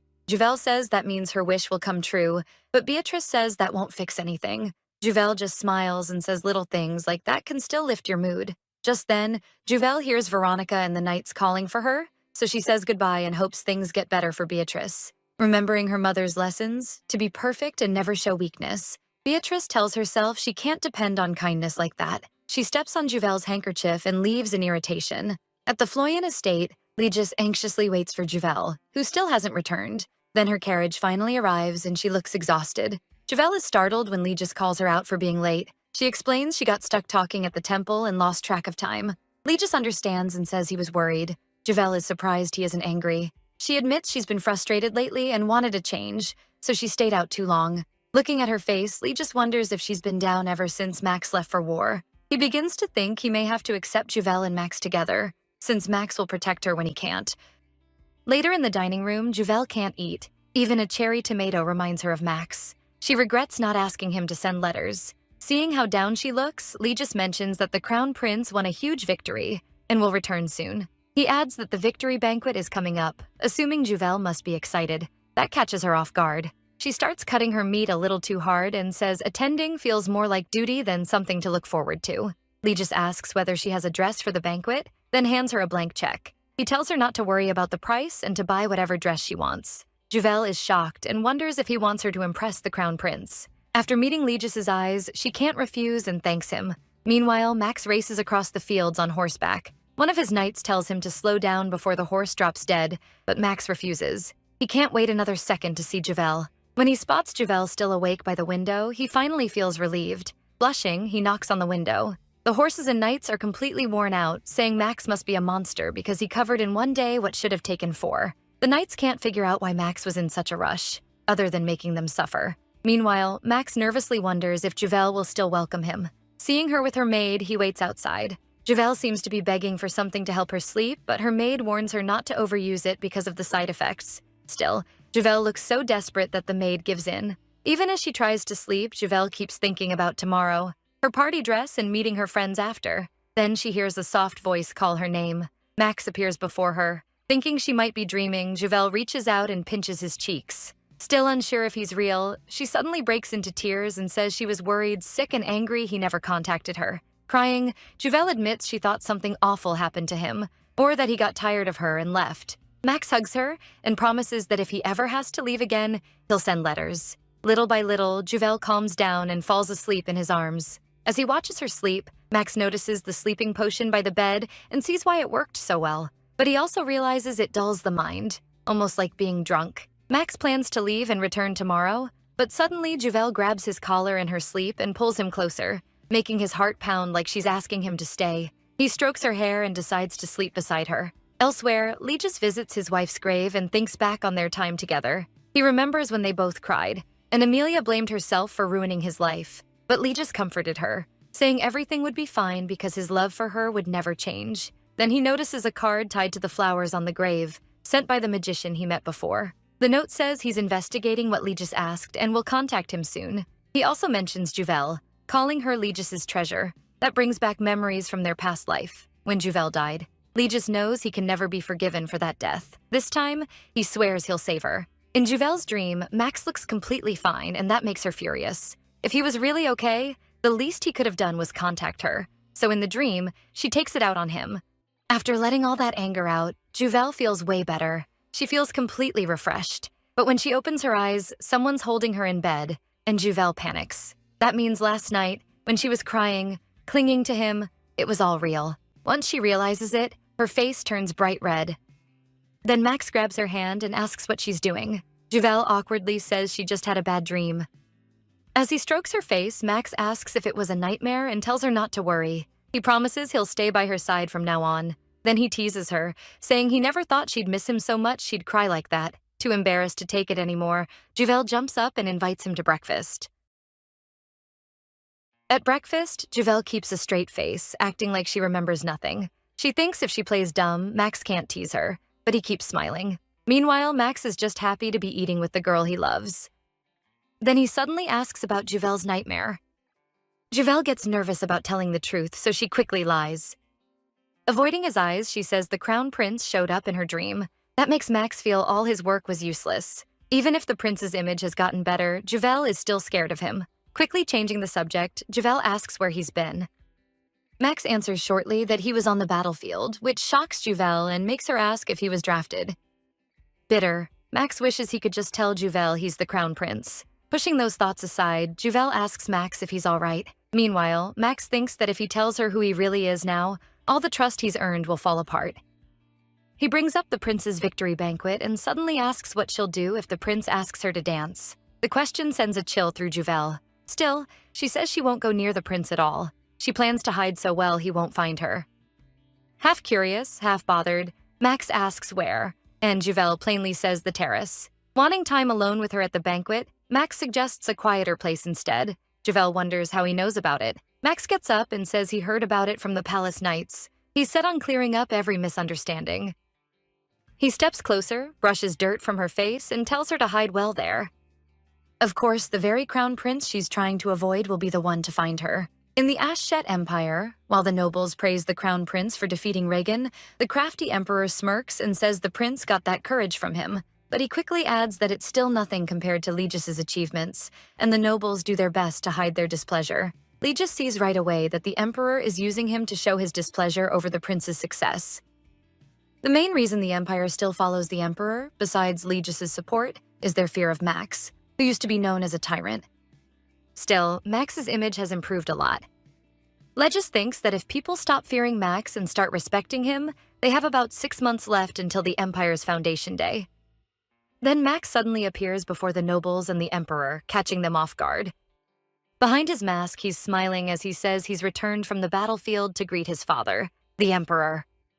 Seeing him arrive, Legis chooses to trust him and hopes Max can become the empire's light this time. The emperor puts on a false welcome and praises Max's great service. Max answers humbly and credits the emperor's guidance, but his calm reply only irritates the emperor more. He also thanks the emperor for preparing the victory banquet. The emperor then says the banquet is close to Max's sister Beatrice's coming-of-age ceremony. With a smirk, the emperor asks what Max thinks about letting Beatrice host it. Before Max can reply, the nobles jump in and call it a wonderful idea. They say a successful party by the princess will raise Max's prestige and show closeness between prince and princess, creating a better mood. Legis can tell everyone speaking up supports the empress, and they clearly want Beatrice to be the center of the event. But Max doesn't fight it. He understands what they're trying to do and calmly lets them have their way. To Max, none of that matters much. His real goal is fixing things with Juvel. Looking at Legis, Max realizes he needs to be most careful with the one man who still hasn't accepted him as Juvel's partner. He asks for permission to leave, firmly resolved not to give up on Juvel no matter what Legis does. Now over to the Empress's side. The Empress Isabel vents her frustration. All the money she spent spreading rumors about Max now feels wasted since he's returned praised for his achievements. Isabel takes it out on Beatrice, blaming her for failing to win public favor. She even says she should have had a son instead, which crushes Beatrice. Isabel orders Beatrice to prepare the prince's party perfectly. Coming closer, she strokes her daughter's hair and says everything she does is for Beatrice's sake, then warns her not to fail again. Her face changes at once as she says the party must be a huge success and also make Max look insane. Through her tears, Beatrice agrees. And so, the long-awaited victory banquet finally arrives. At Florian's house, the maids gush over Juvel and say she'll be the star of the party. They don't know she picked a dark dress on purpose so she wouldn't stand out. Then Lei just walks up behind her and says the carriage is ready. Juvel is thankful her father will draw more attention than she will. As they ride to the palace, Juvel looks downcast. She thinks this is her first time back since her rebirth, and she hopes she'd never return. The bad memories come rushing back. Then Lee just says her name and tells her she looks beautiful. Juvel is stunned. She never expected praise from him. But Lee just quickly adds that the crown prince will surely like how she looks, which only makes her more anxious. He also says people no longer see the prince as a tyrant, but as the hero who saved the empire. Lee just says Juvel should be proud of him. Not knowing the truth, Juvel wonders why she would be proud. She admits she's surprised and never expected the prince to do so well in war. She says she'd always thought Legis would be the one to save the empire from Reagan, just like before. That catches Legis off guard, and he tells her he's sure she did believe in him, but what Legis truly wants to save most isn't the empire. At last they reach the palace, and when Juvel steps out, Legis gently takes her hand. Juvel knows she still has one problem she can't avoid: meeting the crown prince. Still, she calms herself by thinking she won't even be in the ballroom. Once inside the palace, they see the emperor and empress on their thrones. Juvel can't help thinking she's standing before the people tied to her death in her past life. Legis quietly tells her to keep her eyes down and not lift her head. They greet the emperor and empress, and the emperor remarks that he finally gets to meet Legis's precious daughter. In response, Legis tightens his hold on Juvel's hand, leaving her confused. The current emperor of Asheti, Darius Separon Asheti, is a cold father who doesn't even treat his son like family. At his side is Empress Isabel Rosti Ash, a woman who seems to enjoy hurting her own daughter. Juvel decides the best thing is to stay out of their way, so she keeps her head lowered, as Legis said. The emperor says he's pleased to meet Juvel at last. With a sly smile, he asks if Legis's daughter will be coming of age soon, and Legis answers that her ceremony is in 3 months. Clearly plotting something, the emperor smirks and tells Juvel to raise her head. She freezes at the order, but the announcement of the crown prince's arrival interrupts and saves her. The emperor is annoyed that Max has shown up without warning again. Perfect timing, Max. The emperor finally lets Juvel and Legis go join the party. Juvel can't believe she's about to see the cruel prince in person, without realizing he's already been close to her all along. Max comes down the stairs, his face hidden by a mask, dressed in dark formal clothes fit for the crown prince. His expression looks cold. Really, he's just tense about facing Juvel as the prince. That icy look fills the crowd with unease and curiosity as they wonder what's behind the mask. Juvel wanted to memorize the prince's face before running off, but the mask ruins that plan. Then Max's eyes land on Juvel, making her shiver. To Max, she just looks cute. To Juvel, he's terrifying. And Legis is left wondering what Max is thinking. Legis calls to Juvel and tells her friends are looking for her, urging her to go to them. Juvel quickly hurries to her friends, while Max can only wish he could call out to her too. Standing by the throne, the emperor asks Max why he's wearing the mask everyone is talking about. The empress cuts in at once, mocking him for having no sense of style after growing up on battlefields. She throws Max a nasty smile, but Max stays calm and says the mask was a gift from his sister, who told him it would be a masquerade ball. Apparently, he was the only one told that. The nobles start whispering that the princess must have made the mistake on purpose. Realizing where this is going, Isabel snaps and accuses Max of insulting Beatrice's hard work. Max remains composed, says he knows exactly how much Beatrice did, and even thanks her for the attention he's getting. He adds that thanks to her thoughtfulness, he could even hide his war injury with the mask. Isabel is left speechless, clearly furious at his neat comeback. The nobles, impressed, praise Max's bravery in protecting the empire, and say the mask only adds to his mystique. The scheming empress can only burn with anger, unable to answer back. Meanwhile, after seeing all this and sensing trouble, Juvel desperately looks for somewhere to hide. At last, she finds a quiet place to be alone. She feels relieved, though a little guilty for leaving her friends behind. She remembers the hiding spot Max mentioned, and while searching for it, she looks around carefully. Then she hears someone crying nearby. She still doesn't realize the woman is the princess, but she does remember seeing her at the temple. Knowing the palace knights are searching for someone, Juvel realizes she can't let them find this woman. Wanting to calm her down and lead her back to the banquet, Juvel walks over and asks if she's okay. But the knights' calls for the princess grow louder, and Juvel finally realizes the crying woman in front of her is the princess. At once, memories from her past life rush back, reminding Juvel that the princess is the first threat to her survival. Tears still falling, Beatrice looks at Juvel. Beatrice quickly covers Juvel's mouth and tells her to stay quiet. Still hiding Juvel, she keeps her hand over her mouth. Beatrice urgently tells her to stay silent and follow along. Juvel can barely believe the girl she met at the temple days ago is actually the princess. In her past life, Juvel was supposed to meet the princess for the first time at her coming-of-age ceremony. But instead, they meet here at the prince's banquet. As Beatrice drags her along, Juvel wonders if avoiding the prince was pointless. They enter a room, and Juvel can't stop thinking this may be pushing her closer to her death flag. Then Beatrice suddenly looks angry and lashes out at Juvel for seeing her cry, even though tears are still on her face. She hurriedly claims it was only dust in her eyes. Beatrice warns that if Juvel tells anyone, she won't forgive her. Back in the banquet hall, Max searches the crowd and realizes Juvel slipped away just like she wanted. Just as he's about to find her, the Emperor stops him and asks where he's going. Max says he's tired and needs to rest, but the Emperor clearly doesn't believe him and looks annoyed. Max figures his father is upset because the nobles have been focused on him all day. Trying to leave fast, Max says the war's fatigue is finally catching up to him, but the Emperor compares him to Legis, who achieved something similar and still stayed by his side the whole time, and questions Max's stamina. Max can't believe his father still thinks Legis is loyal. He says nothing, and in the end, his father reluctantly lets him go.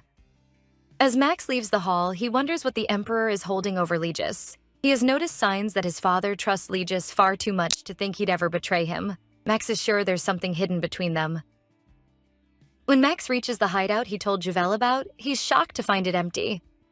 Meanwhile, Juvel and Beatrice are still stuck in an awkward moment. Trying to reassure her, Juvel says the knights have probably left and asks if she can go. But Beatrice questions why Juvel is being so formal and tells her to act like before. Feeling cornered, Juvel knows she shouldn't get tied up with the princess, but Beatrice suddenly opens up. She admits she did everything she could that day to earn her father's approval, and it still wasn't enough. No matter how hard she tried, no one recognized her. Hearing the hurt in her voice, Juvel asks if it's really worth going that far just to be accepted by someone else. From her own experience, Juvel says she once judged her value by what others thought of her. Looking at Beatrice, she says only she can decide her worth. What matters is living by her own thoughts and beliefs. Beatrice has never thought about putting her own feelings first. In the future, Juvel remembers, Beatrice shines brighter than anyone. Blushing, Beatrice looks away and says Juvel can call her R. Juvel is startled by how close that sounds, but it seems the two are getting connected fast. Meanwhile, Max searches the palace in a panic, asking everyone if they've seen Juvel. He's getting more frustrated because he can't find her, and worry starts to grow, making him fear something happened. Then Legis appears behind him and coldly points out that Max failed to protect his daughter. Back with Juvel, Beatrice suddenly stands and asks her to leave with her. Juvel wonders if she's feeling better now. Beatrice gives back Juvel's handkerchief and thanks her, but Juvel says it's fine and she can just toss it. Blushing, Beatrice admits she couldn't throw it away and kept it to return it herself. After their meeting at the temple, she had even gone back to pick it up after stomping on it on purpose. Holding Juvel's hand, Beatrice leads her to the door, but just as they are about to leave, the door opens. To Juvel's shock, the crown prince is standing there. His presence is so fierce and angry that Juvel freezes. Before this, here's what happened between Max and Legis. Max begged Legis to tell him where Juvel was, even bowing to him in respect. Seeing how serious he was, Legis finally told him where she was and urged him to get to her before the Empress's knights did. Max was stunned and demanded to know why they were after Juvel. Legis said Juvel was with the princess, and Max immediately suspected the Empress was using his sister to reach Juvel. Seeing his worry, Legis says nothing serious has happened yet. That calms Max a little. His feelings for Juvel are still secret, so they likely wouldn't target her through him. Determined, Max says they'll talk later after he brings Juvel back. As Max rushes off, Legis puts his trust in him, believing Max is the only one who can protect Juvel now. And that's how Max found her here. Both Juvel and Beatrice are startled by Max's sudden appearance. When Max sees Juvel is safe, he feels relieved, but that look only scares her more, and even Beatrice notices. The siblings trade looks. Max tells Beatrice to stop causing trouble, especially for Juvel, while Beatrice silently fires back that Juvel is scared because of him. Meanwhile, Juvel feels like she just brought the worst pair together. In the original story, the prince and princess hate each other, and every noble knows the divide between the pro-empress and anti-empress sides. So Juvel assumes Max came here to hurt Beatrice. Max reaches out, and Beatrice looks ready to take it as a challenge. Juvel can't let this get worse, so she gathers her courage, greets the prince, and introduces herself. Then she looks into Max's eyes, making him blush. Juvel smiles at him, already regretting acting on instinct. But with Max looking like he might explode at any second, she forces herself to stay calm and apologizes, saying she and her friend got lost and wandered in by mistake. She admits they didn't know better because there were no guards and asks him to forgive them. Under Max's intense stare, Juvel starts trembling in fear. The prince hasn't even spoken, but his gaze alone is enough to shake her. What she doesn't know is that Max is blushing because she looks even prettier up close. With a softer look, he offers his hand and asks her to come outside with him. Juvel is stunned by the sudden invitation and can't process it. Once she settles down a little, she realizes the prince himself is offering to escort her. Watching her brother take Juvel's hand, Beatrice gets annoyed. Max suddenly seems like a different person. Even his voice is gentle. She wonders if he's faking it to win people over. But her irritation shifts to curiosity when she notices his expression change. Juvel then asks Beatrice if she'll return to the banquet with them. Beatrice hesitates, then says she has something else to do. Juvel squeezes Beatrice's hand and warmly invites her to visit for tea and talk sometime. Touched, Beatrice blushes and says Juvel is welcome at her place too. Seeing how close they suddenly are, Max grows uneasy and wonders when that happened. Now that the princess is safely gone, Juvel knows she needs to leave without causing trouble. She bows to thank Max for escorting her and asks to be excused. But as she's about to go, she steps on her dress and starts to fall. Max reacts at once and catches her before she hits the ground. Their faces end up inches apart, making things awkward. Juvel quickly tries to pull back and thanks him for catching her. But when she tries to move away, his grip tightens, leaving her confused. Max just keeps staring at her without blinking, which makes her uneasy. She asks if there's something he wants to say. Still blushing, Max pulls Juvel closer and hugs her tight. He tells her to stop avoiding his eyes and look at him, then reveals that he is Max. Juvel is even more confused by that sudden confession. Max touches his mask, ready to take it off and show his face. Red-faced and hesitant, he asks if he really looked that scary to her. He apologizes for lying all this time, and Juvel gently reaches up to touch his face. Happy to learn the prince is really Max. Their faces move closer, and Max closes his eyes for a kiss. But let's get back to reality. Max finally snaps out of it as Juvel thanks him and asks to leave. She quickly walks away, leaving him speechless. Yup, all of that was just Max's imagination. By the time he comes back to his senses, Juvel is already gone. After escaping him, Juvel decides the prince is a total weirdo. In reality, Max had been hugging himself and smiling while Juvel stared at him in confusion. Meanwhile, Max feels miserable and deeply regrets what he did in front of Juvel. He can't believe his feelings for her made him lose control like that. Still, now that they've met, he just needs to find a way to see her again. Back in the banquet hall, Juvel is completely exhausted. All she wants is to go home as fast as possible. She looks toward her father and is surprised by how much everyone loves him. Lee just notices Juvel staring at him and leaves his conversation to walk over. Smiling, he holds out his hand and tells Juvel it's time to go. Juvel is surprised that her father is being so thoughtful. As they walk off together, Lee just thinks she had probably been alone again. But since she's here now, he figures Max brought her back safely. Juvel, meanwhile, is only thinking about eating strawberry cake when they get home. As father and daughter walk together, the nobles praise them, saying they look like the perfect pair. But hearing that only disgusts Legis. It brings back the time those same nobles accused Juvel of poisoning the princess and demanded her execution. At that time, Legis had just lost the daughter he loved most, and in his rage, he quickly wiped out every one of those nobles without hesitation, showing the depth of his grief. Then the Emperor's voice cuts into his thoughts, asking if he's leaving already. In his drunken state, the Emperor whines about who will protect him if Legis leaves. Legis answers that he came as the Duke, and the palace knights can guard the Emperor just fine.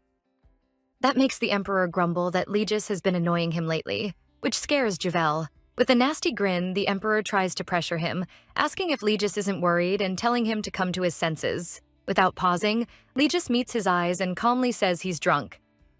The Emperor doesn't back down and asks what Legis plans to do about it. Right then, a clear image flashes through the Emperor's mind, Legis cutting off his hand. Terrified, he quickly warns that if Legis kills the Emperor, Legis will die too. He imagines Legis covered in blood, sword raised, saying he doesn't care about his life because he can't live without his daughter. A chill runs down the Emperor's spine, and he hurriedly lets Legis leave.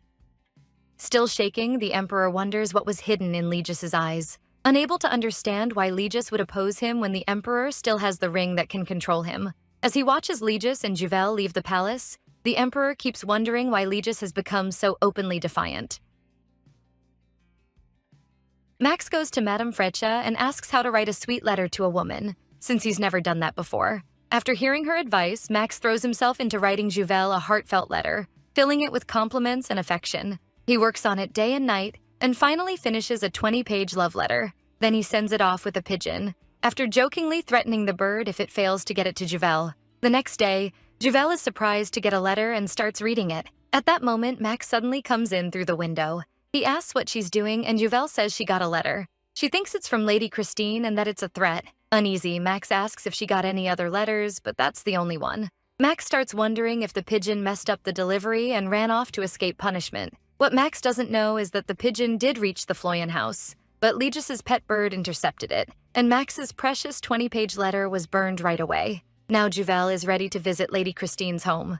Worried for her safety, Legis is about to send the usual dozen knights with her, but Juvel says that's too much. She adds that Geraldine can protect her alone. Juvel already knows the real sender was Mikhail's mother, and she's ready to teach them a lesson. When she arrives at Viscount Marsh's home, the Lord and Lady greet her awkwardly and lead her to Mikhail's mother, who is waiting inside. Juvel gets right to it and asks what she wanted to discuss. Mikhail's mother says Mikhail is sick, and Juvel simply prays for his recovery. As she turns to leave, Mikhail's mother suddenly explodes, blaming Juvel for his illness and saying she must take responsibility. She even reaches for Juvel and demands that she come see Mikhail at her house. Marilyn steps in after sensing danger, but Mikhail's mother slaps her across the face, then says, Marilyn dared to interrupt and starts lecturing Juvel about controlling her servants. Seeing the scratch on Marilyn's cheek, Juvel puts on a fake smile, turns to Mikhail's mother, and agrees to visit the Hessen residence. When they arrive, Juvel stops Geraldine from coming in, even though he's worried. She tells him to wait outside and send for a doctor for Marilyn instead. Inside, Giselle, Mikhail's sister, greets Juvel by asking for a jewel, just like Juvel used to give her. Juvel answers with a sharp slap across Giselle's face, stunning both Giselle and her mother. With a hard stare, Juvel says she's only training those beneath her. Even then, Giselle calls her by name, so Juvel coldly asks how a marquis's daughter dares address a duke's daughter so casually. Juvel is furious and storms around breaking the things she once bought for them, the sculpture, the portrait, and when she's about to destroy more things in the closet, Mikhail's mother tries to slap her. But Mikhail suddenly appears and calls out to Juvel.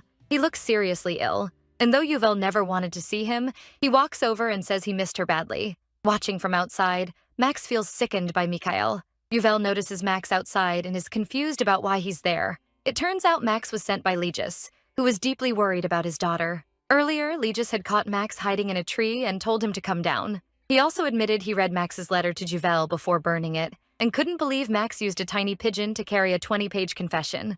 Max thought Legis was being way too protective and invading their privacy. Then Legis turned serious and asked if the letter truly reflected Max's feelings for Juvel, and Max said yes. Without facing him, Legis told Max to protect Juvel no matter what, making Max wonder if Legis had finally accepted him. That's how Max ended up here. After spotting Max, Juvel decides she's done at the Hessen house, but Mikhail follows her and insists they talk. He begs for another chance to start over, saying he now understands his mistake. Juvel firmly says she wants nothing more to do with him, especially since she has a lover now.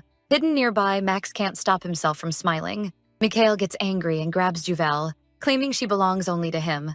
Max jumps down, shoves Mikhail away, and stands in front of Juvel while warning Mikhail. Then he gently asks Juvel if she's hurt. For some reason, Juvel suddenly remembers dancing with the crown prince. Max turns back to Mikhail, ready to teach him a lesson. Juvel's heart starts pounding when Max holds her hand tightly. With Max burning with anger and Mikhail still provoking him, Max reaches his limit and moves to shut Mikhail up. Afraid things will get worse, Juvel steps between them and begs them to stop. Max snaps that Mikhail never truly loved Juvel. He just wanted to own her. Mikhail coolly answers that Juvel is his, which only angers Max more by treating her like property. Hearing Mikhail make light of her feelings, Juvel slaps him. She says she truly loved him once and calls him trash. Mikhail stares in disbelief and answers with the same arrogance. But Max cuts him off and warns that if Mikhail hurts Juvel again, he'll kill him if he has to. Max vows to protect Juvel and says they'll live happily together. Then Geraldine arrives, saying he'll handle Mikhail and that Juvel should go with Max. Inside the carriage, Juvel thanks Max for helping her. As she treats the wound on his hand, she thanks him again for saving her and standing up for her. She also admits that even if his talk about living happily together was just an act, it still moved her. Max squeezes her hand and says he meant every word. Then he kisses her hand, confesses his love, and says he wants to end their contract relationship. Javel starts wondering whether everything Max has done until now was real. Max plainly says he wants to end the contract and truly date her. Javel wonders if the ease she feels with him and the loneliness when he's gone means she's in love. She tells Max she needs time to think. Her heart is pounding, but Max says he'll wait no matter how long it takes. Even so, he's starting to worry that Javel might reject him. He also wonders when he should tell her he's the crown prince. While he keeps stressing over it, Javel falls asleep as if she forgot someone confessed to her just half an hour ago. Max gently rests her head on his shoulder so it won't slump forward. But even if he looks calm, his heart is racing. Back at the Floyan house, Lee just waits for Javel. The moment she returns, he asks for an explanation. Seeing Geraldine there, Javel wonders if he already reported everything. So she decides to tell the whole story from beginning to end. She even admits she destroyed all the gifts she gave the Hessen family so they couldn't demand payment for damages. Knowing Legis had always covered the cost whenever she caused trouble, she feels guilty. So this time she tried to make a scene that wouldn't cost too much. After hearing that, Legis smiles and even thanks her for thinking of him. He finds her consideration so cute that he laughs. Yuvel feels a huge weight lift off her chest and goes on to tell her father that she met Mikhail and talked with him a little. As Yuvel starts explaining, tears suddenly spill down her face. That catches Legis off guard. Even Juvel doesn't understand why she's crying. Legis immediately gets on his horse, his eyes turning sharp. He says he'll destroy anyone who dared hurt his daughter. After wiping Juvel's tears, Legis tells her not to cry and promises he'll be back soon. Juvel feels a burst of joy knowing her father is on her side. Seeing how angry Legis is, Max thinks Mikhail is seriously done for. At the Hessen house, a panicked servant runs in and tells Mikhail's parents to get out because the front gate has collapsed. Before they can understand what's happening, Legis crashes through another wall and steps inside with a deadly stare. Furious, Marquis Hessen demands to know what Legis is doing. Legis throws down a bag of money for damages and tells them to move. Then he tears through the Hessen house with one blow. Marquis Hessen and his wife beg him to stop, but Legis refuses, saying trash who forgot their place dared to hurt his daughter. Mikkel shows up, stunned by the scene, and still arrogantly asks Legis what's going on. Legis says he's here because a worm like Mikhail hurt his daughter, so he's destroying this place. He adds that he knows how the Hessen family has treated Juvel all this time, and he only stayed silent because Juvel didn't want him to step in. After that, Legis leaves them shaking.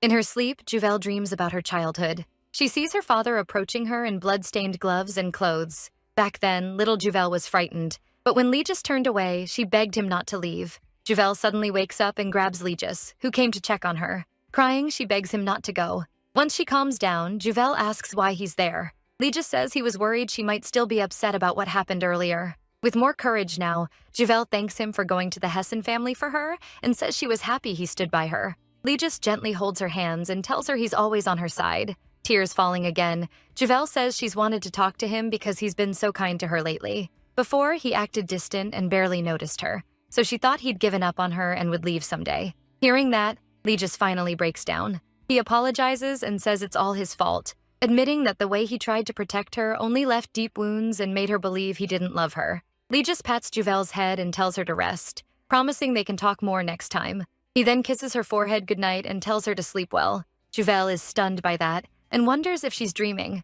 Meanwhile, at the palace, Max storms into the Emperor's room without knocking, startling the Emperor, who is meeting privately with Count Pyrex. Count Pyrex sees Max and asks to be excused. Max instantly suspects they were scheming and considers having Pyrex followed. The Emperor tells Max he'll be Beatrice's partner at her coming-of-age ceremony. Max can barely believe it. Earlier, the Empress told Beatrice to pick Mikhail as her partner, but Beatrice refused. Then the Emperor suggested the King of Regan to strengthen ties between the kingdoms. Beatrice felt awful, thinking her father only saw her as useful, especially when he picked that old pervert. So she ended up naming Max instead.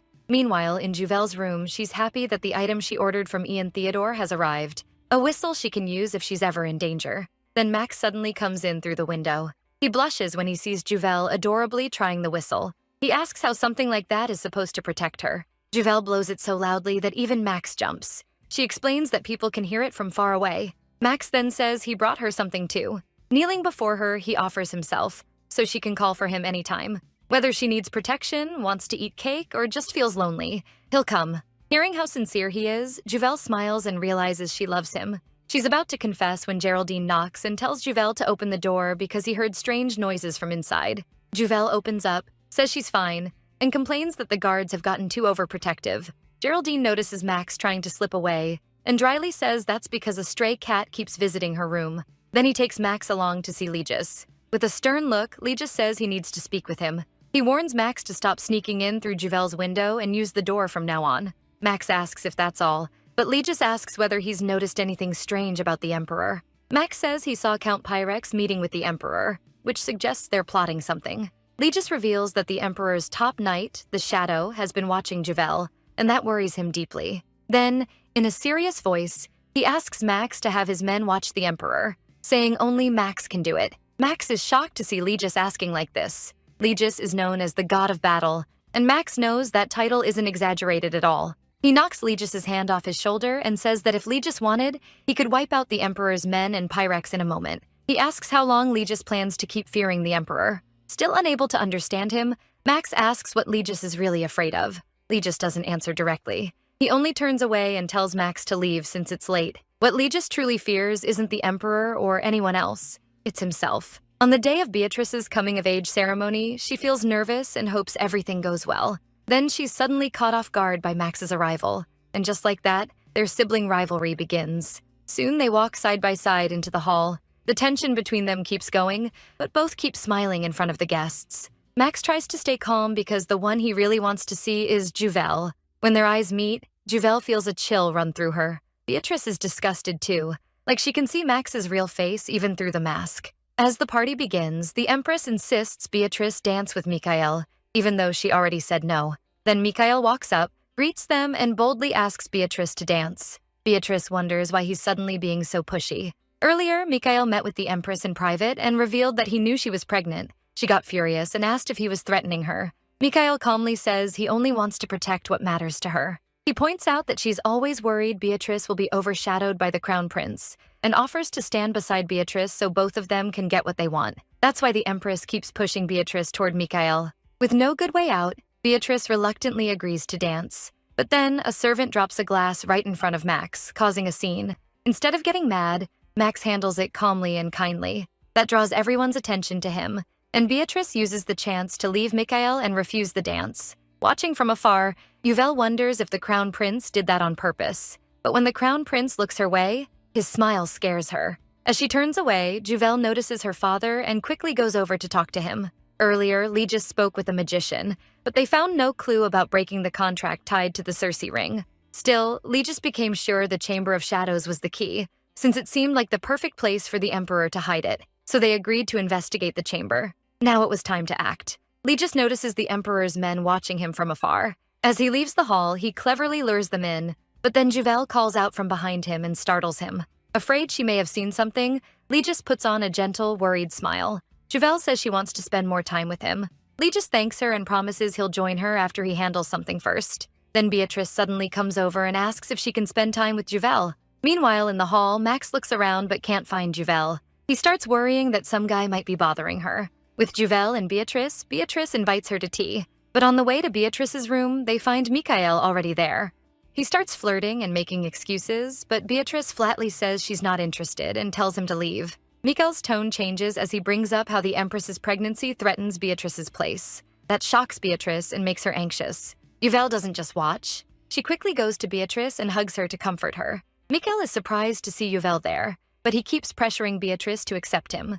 Juvel reminds him that Beatrice already told him to leave, but Mikhail has no intention of backing down. He orders the guards placed there by the Empress to bring Beatrice to him and drag Juvel away. With no other choice, Juvel blows her whistle as hard as she can, but Mikhail snatches it away and crushes it underfoot. Even then, she still hopes Max or Legis will come save them. Right when things are about to explode, someone suddenly rushes in and kicks Mikhail away. Juvel and Beatrice are both stunned when they realize it's the Crown Prince. He looks truly furious. Juvel can't understand why the Crown Prince is here, but he doesn't hold back his anger. He drops the guards in seconds, and just as he's about to hit Mikhail, Beatrice stops him, begging him not to kill anyone. Max then reaches for his sword, but Juvel notices his injured hand and begs him to treat it first. So Max backs off and spares Mikhail.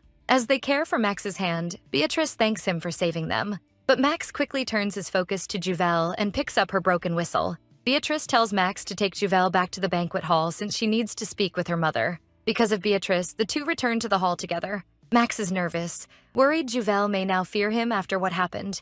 As he's about to leave, Juvel suddenly asks him to dance with her. Max freezes in shock, barely able to believe it's really happening. His heart pounds so hard he can't even hear the music. Dancing with Juvel as the crown prince feels unreal to him. Juvel smiles, pulls him closer, and whispers in his ear, asking if he had fun fooling her while saying Max's name. Max tries to dodge the question and pretends he doesn't know what she means. Juvel doesn't let it go. She says they need to talk and tells him to meet her on the terrace. Then she excuses herself and leaves, while Max is left deeply worried. He's confused because this is nothing like what he hoped for. While waiting, Juvel is overwhelmed with emotion. Learning Max is the crown prince explains a lot. His random arrogance despite acting like a commoner, and those moments when he seemed so refined. Finding out he was the person she wanted to avoid hits Juvel hard and leaves her disappointed. Soon Max arrives, still hiding behind his mask. It's clear he wants to keep pretending. Juvel brings up his offer to date her and turns him down, which shocks Max.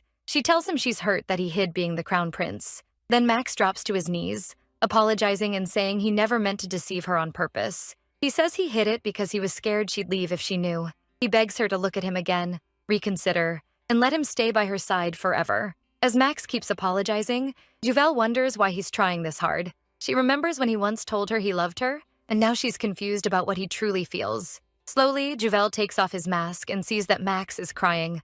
Throwing away his pride, he tells her he loves her, and begs her not to leave him as tears run down his face. Juvel wants to believe him, and she realizes that if Max really is the crown prince, then what she believed in her past life may have been wrong. She gently touches his face and tells him not to cry. Then she softly kisses his forehead. Seeing her smile, Max finally feels relieved. He leans in toward Juvel and gently kisses her lips, showing how deeply he loves her. They keep kissing, making it clear they both feel the same. When they finally pull apart, Juvel admits she's out of breath, and Max quickly apologizes. Then Juvel makes him promise never to lie to her again and to respect her and listen to her. Max agrees right away. Juvel can't help thinking he looks adorable. She points out that he should have told her the truth sooner when she talked about the crown prince. Max says he couldn't, because whenever she mentioned the crown prince, she talked about him like he was a demon from hell.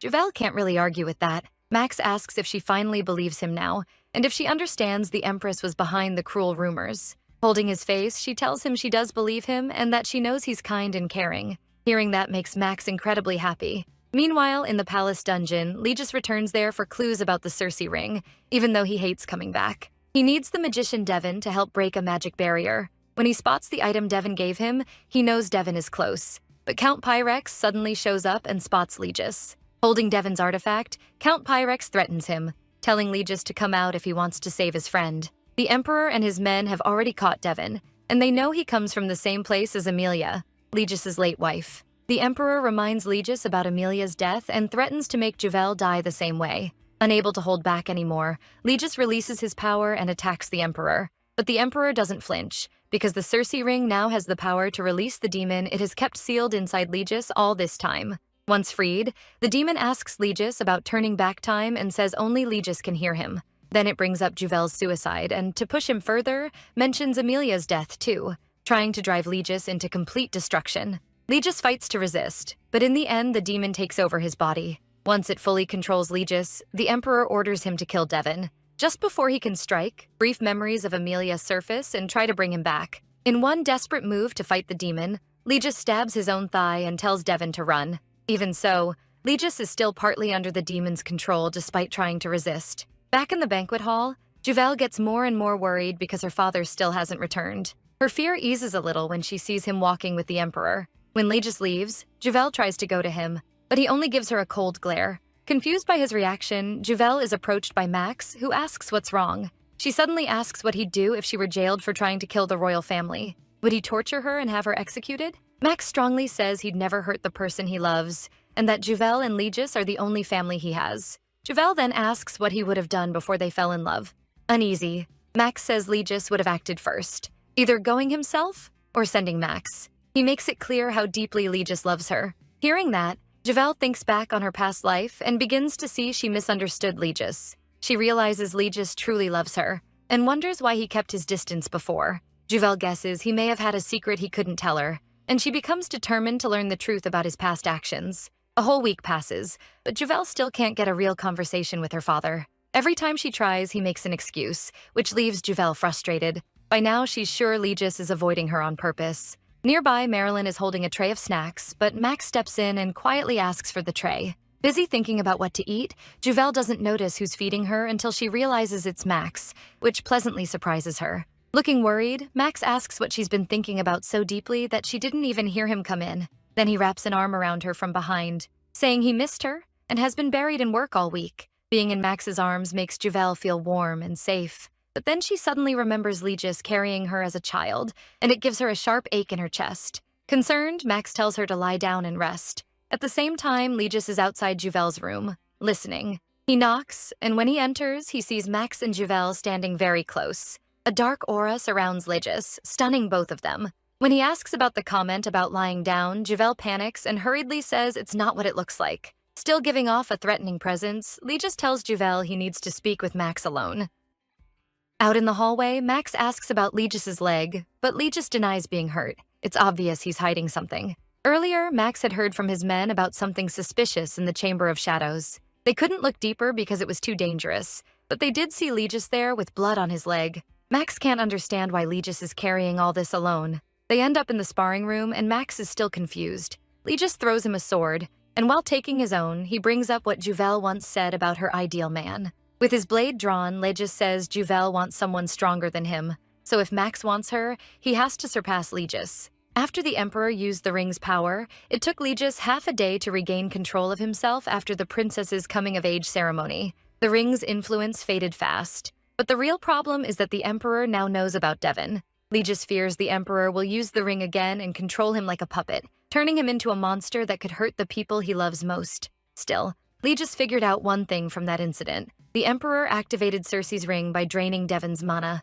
So if there's no one for the Emperor to drain, he can't control Legis. As long as Devon stays free, Legis can buy time. That's why he's been searching for him. That's also why he had to turn down Juvel's request. While he kept searching for Devon and still couldn't find him, Legis realizes this is the only way to protect his daughter. So he declares that Max has to surpass him. Pointing his sword at Max, Legis orders him to fight and win.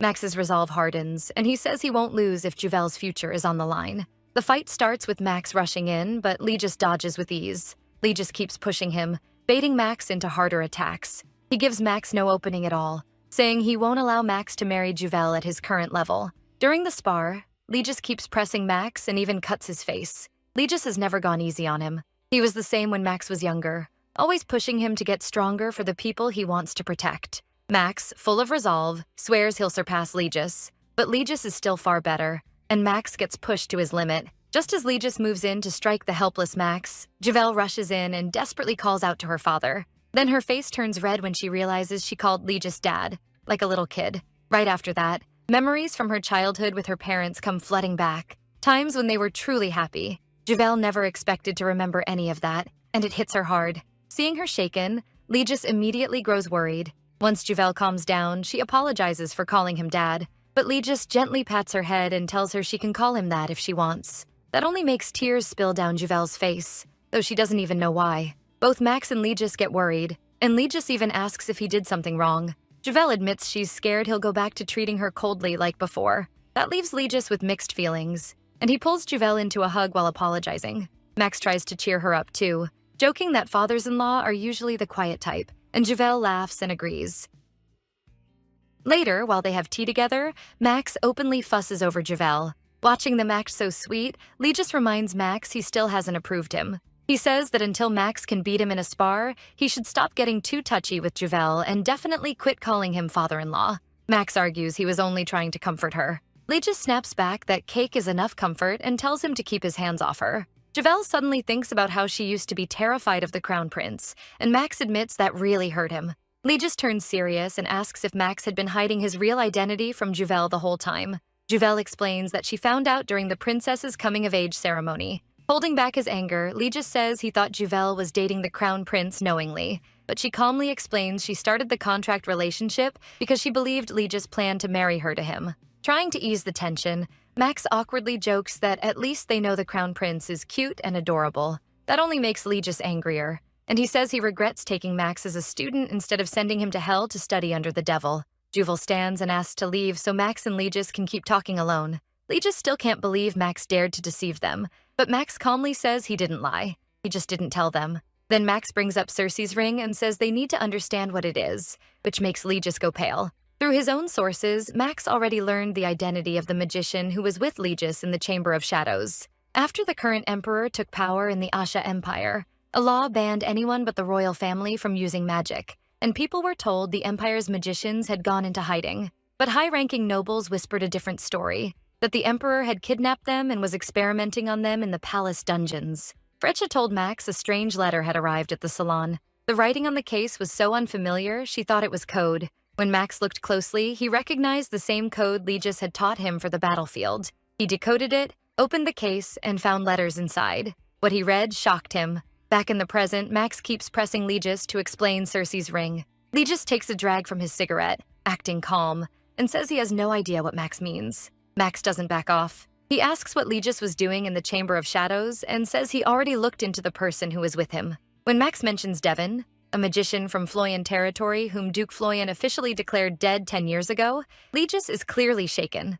Max also says Legis faked Devon's death to protect him from Darius. Then he shows the letter he received, which he believes came from Devon and ties back to the magician who helped carry out the Emperor's last wishes. In it, the magician confesses his sins, saying he became like a demon by helping Darius, and now plans to end his life to save the world. He admits he followed Darius's orders, stealing mana from many of his fellow magicians and giving it to the Emperor. He knew those people would soon die, but he was too afraid to give up his own mana, so he couldn't stop.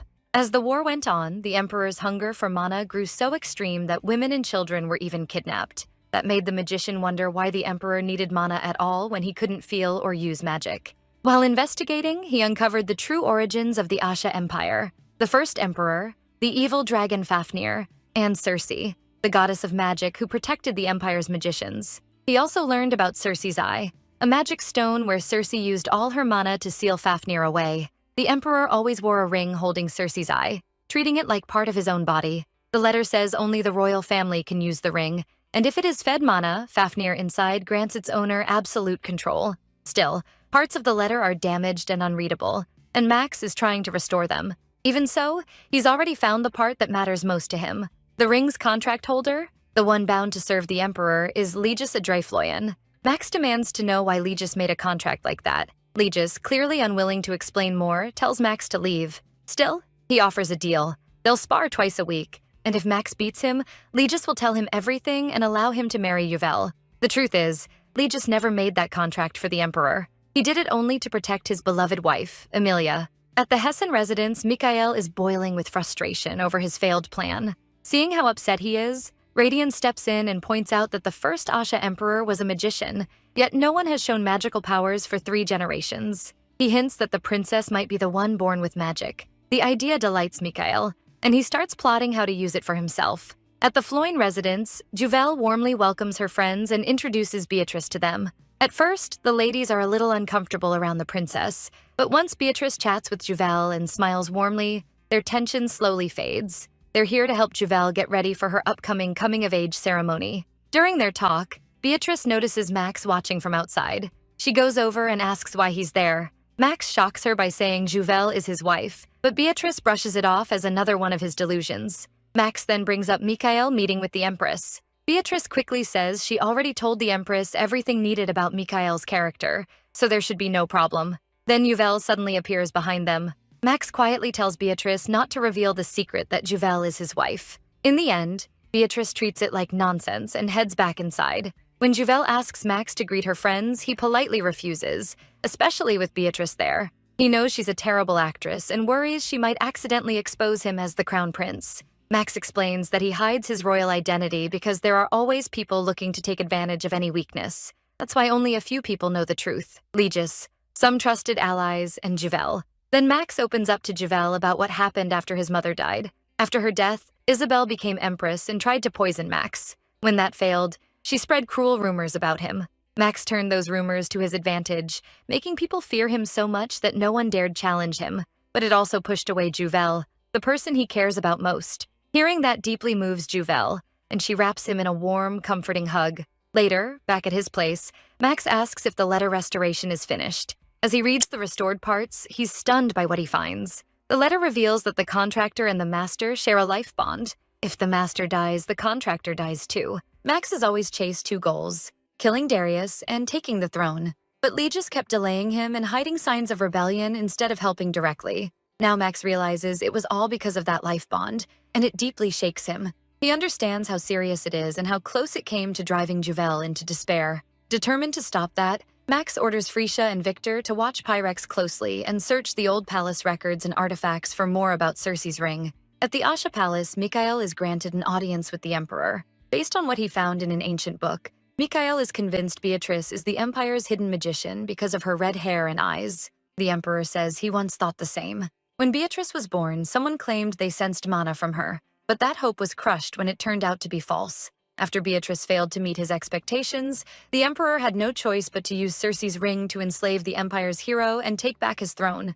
Mikhail knows the Emperor still hopes Beatrice could be the Empire's magician, so he boldly suggests a way to awaken that hidden power. He says the first Emperor's magic awakened when she was in danger. Mikhail proposes doing the same by putting Beatrice in a life-or-death situation. The Emperor laughs at the nerve of it, then agrees. Back at the Floyan estate, Legis is busy working when someone knocks. Thinking it's Derek, he says to prepare the finest coming-of-age ceremony for Juvel without even looking up. But when he finally looks, he's startled to see Juvel there with food. Juvel says she wants to plan her own celebration now that she's an adult. Her determination clearly moves Legis. But then a pigeon comes in through the window, and Juvel panics. She quickly asks to leave. Seeing his pet pigeon Sally, Legis realizes Juvel is still scared of small birds. Then he notices a letter tied to Sally's foot and starts reading it. It's from Devon, letting Legis know how he's doing. Devon also says he sent the item they were looking for to Max, Legis's student. He apologizes, saying he wants to help, but he can't return to the Empire anymore.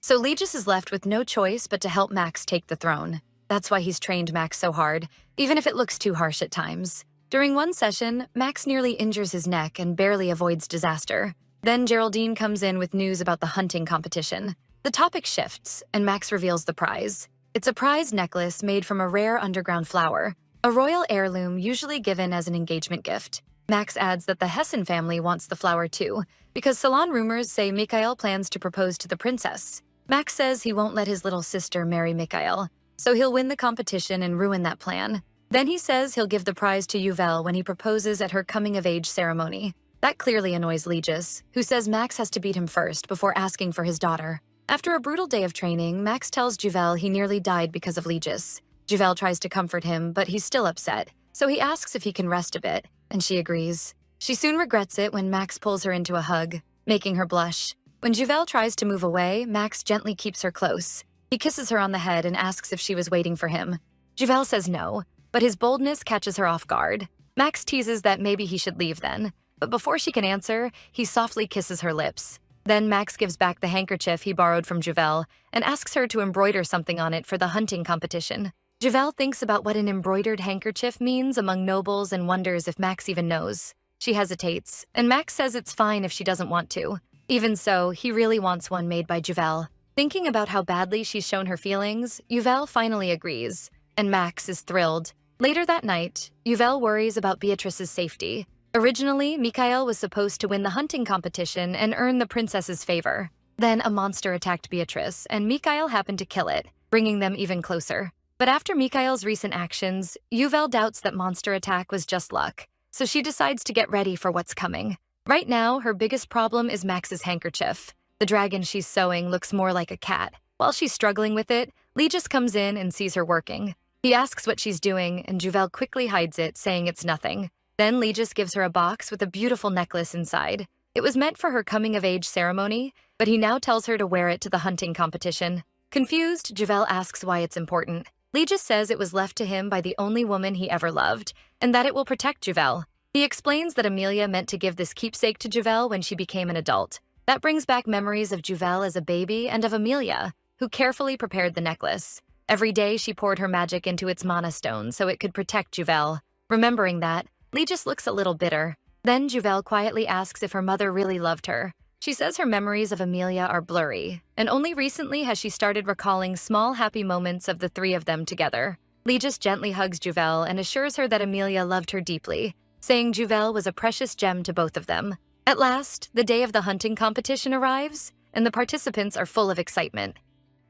When the Floyan group arrives, everyone notices them. Even the Floyan knights catch the ladies' attention. Seeing Geraldine's odd expression, Legis asks Juvel about it, and she guesses Geraldine is trying to look charming for the ladies. Geraldine suddenly shouts that the Floyan knights are the Ashset Empire's protectors and the guardians of its women. That catches Legis and Juvel off guard and makes them both blush hard. Legis decides he'll discipline his knights after the competition. Once everyone is gathered, the Emperor opens the hunt. Elsewhere, Mikhail stands by a beast's cage and promises it will be released soon. Juvel finally manages to slip away with only one guard after telling the other knights to stay put. She meets Max at their usual spot and gives him the handkerchief she embroidered, along with a small charm pouch. Juvel says the scent inside will protect him.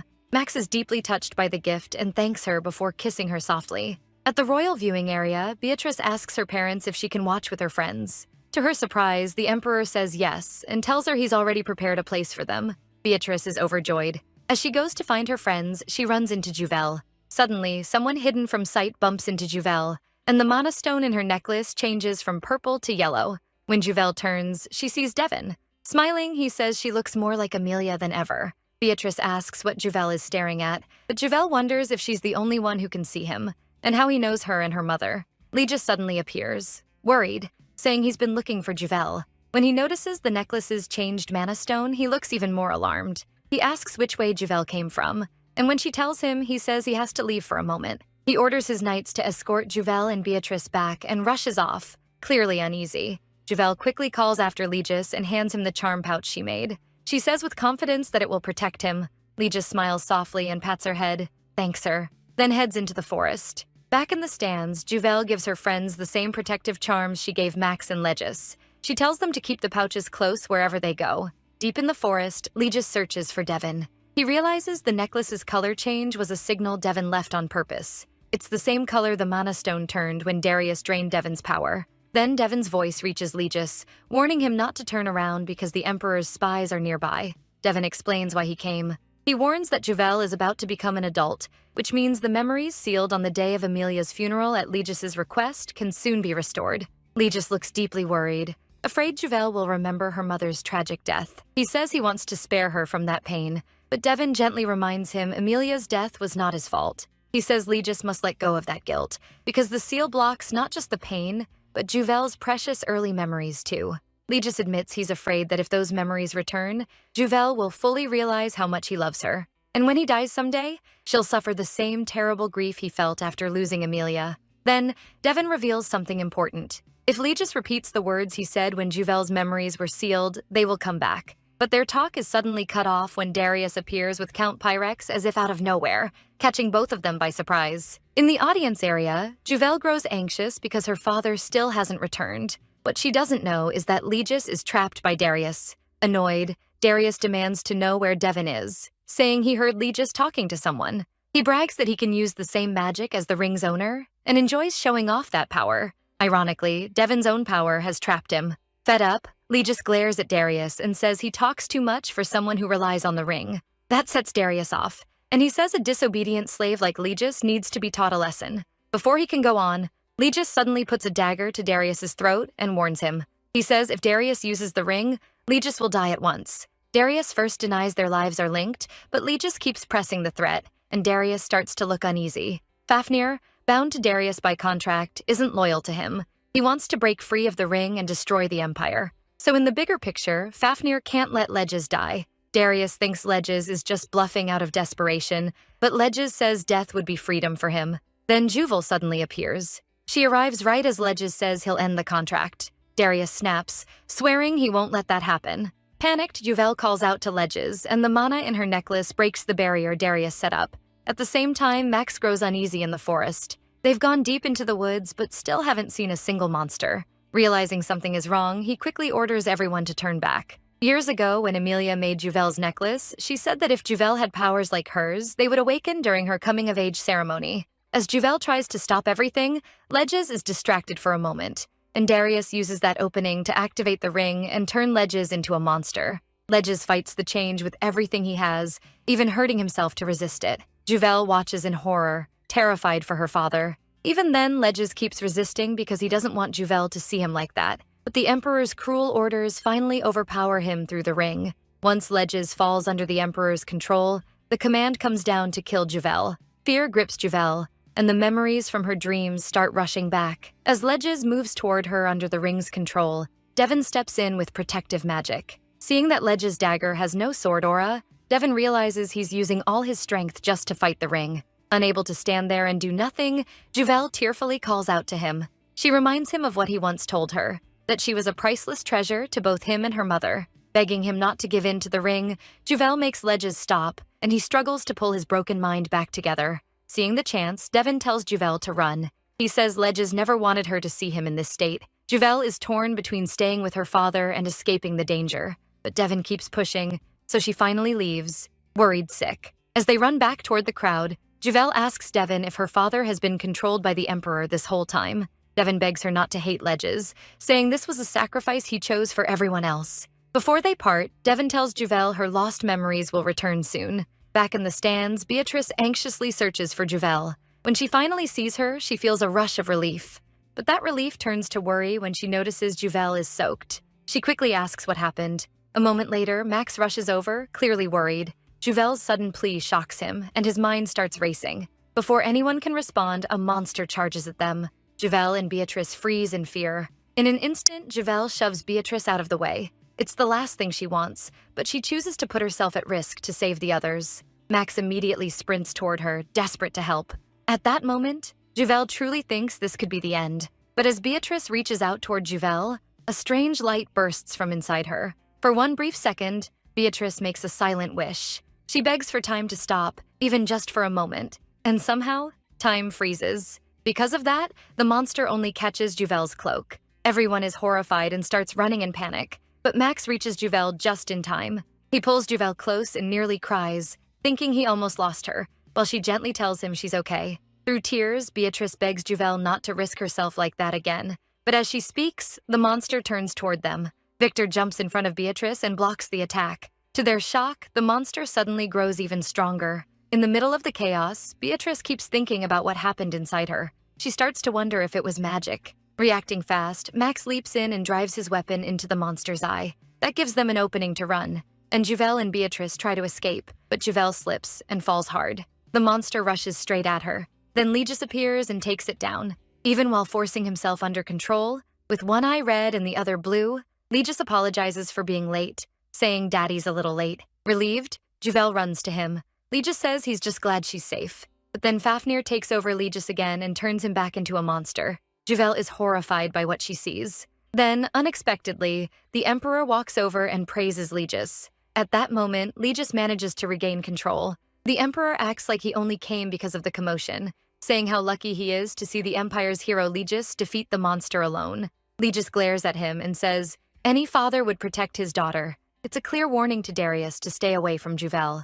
Seeing the monster evolve again, Darius thinks he's won. Dire wolves lose control near strong mana, and when they devour it, they evolve further. Since this beast changed right in front of Beatrice, Darius figures her hidden powers have awakened, just as Mikkel planned. With that, Darius starts planning to use Beatrice's mana to feed Fafnir's endless hunger, believing Legis won't be able to resist much longer. The Emperor then announces the winner of the competition and calls Max forward. Right as the Emperor is about to hand over the prize, Max removes his mask and reveals himself, stunning Darius. Staring straight at him, Max says it's been decades since Darius last saw his son's face, then asks why he looks so serious. The Emperor's plan was likely simple. Mikhail would kill the monster and win. Then his engagement to Beatrice would be announced during the ceremony. But Max showing up ruined Mikkel's part, and Yuval saving Beatrice threw off the rest. Once the monster attacked the nobles, the Emperor had to change plans. Max decides to use that change to his advantage. Then he turns to the crowd and shows his face, dropping a truth that shocks everyone.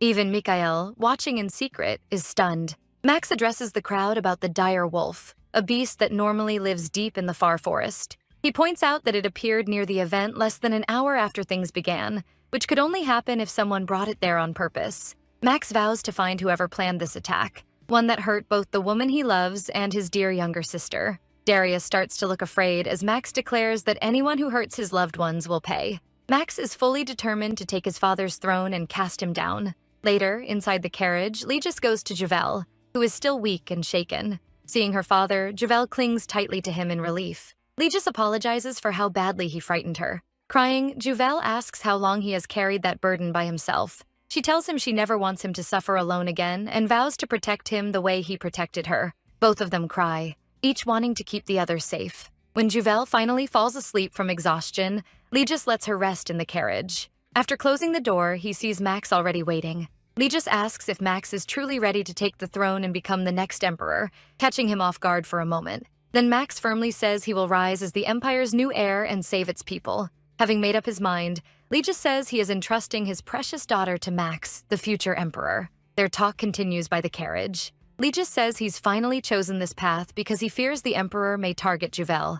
Now that Javel knows the truth, he feels a little more at peace. He also explains what happens when the ring takes control of him. It forces him to obey the emperor, even if that means hurting Javel. Hearing this, Max is crushed that he never understood how much Legis was suffering. He even feels bitter that Legis kept carrying it alone, but then realizes it was all to protect Javel. That leaves Max deeply ashamed. When Max mentions that the emperor dies if the contractor dies, Javel, who has been hearing everything, remembers Legis threatening to kill himself in front of the emperor. She jolts awake and begs Legis not to sacrifice himself. Legis is startled by her sudden plea. Max agrees right away, saying Legis can't trade his life for the emperor's. They even joke about tying the emperor up, feeding him sugar water, and sewing his mouth shut so he can't speak. But Legis says he's thought about all of this every day, and escaping the contract won't be easy. If anything happens to Darius, Fafnir will take over Legis to stop it. The only way to break the contract without Legis dying is probably to change the ring's owner.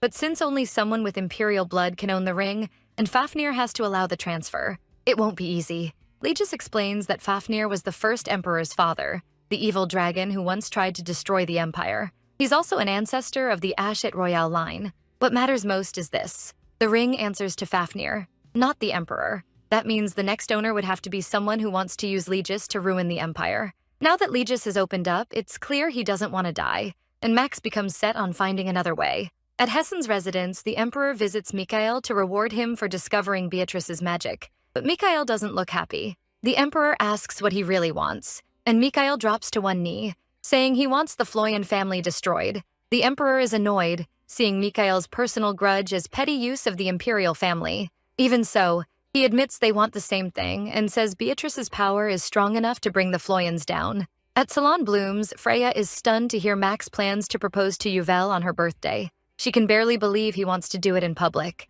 Max imagines the grandest proposal in the empire, with nobles everywhere cheering them on. Freya thinks the opposite will happen. People will just gossip behind their backs. Max keeps going. Sure, even the cold Legis will cry tears of joy. Freya warns him Legis might be furious instead. Max still pictures Juvel shyly accepting him, like a perfect ending. Freya, though, thinks Juvel might panic and shout his name. Max refuses to back down and even asks Freya to prepare Juvel's gift that day. Freya forces a smile, clearly worried. She then brings up the rumors spreading through noble society. Now that Juvel's so-called commoner lover is known to be the crown prince, her reputation has taken a hit. Freya says the gossip will get worse, with people claiming Legis is using Juvel's marriage to the crown prince to spark rebellion. Max is bothered by that, but he doesn't change his mind. He says the nobles' opinions don't matter. To him, the proposal is a way to show everyone Juvel is his, and keep anyone from hurting her again. Knowing she can't stop him, Freya says he should at least make it as grand and romantic as possible to improve his image.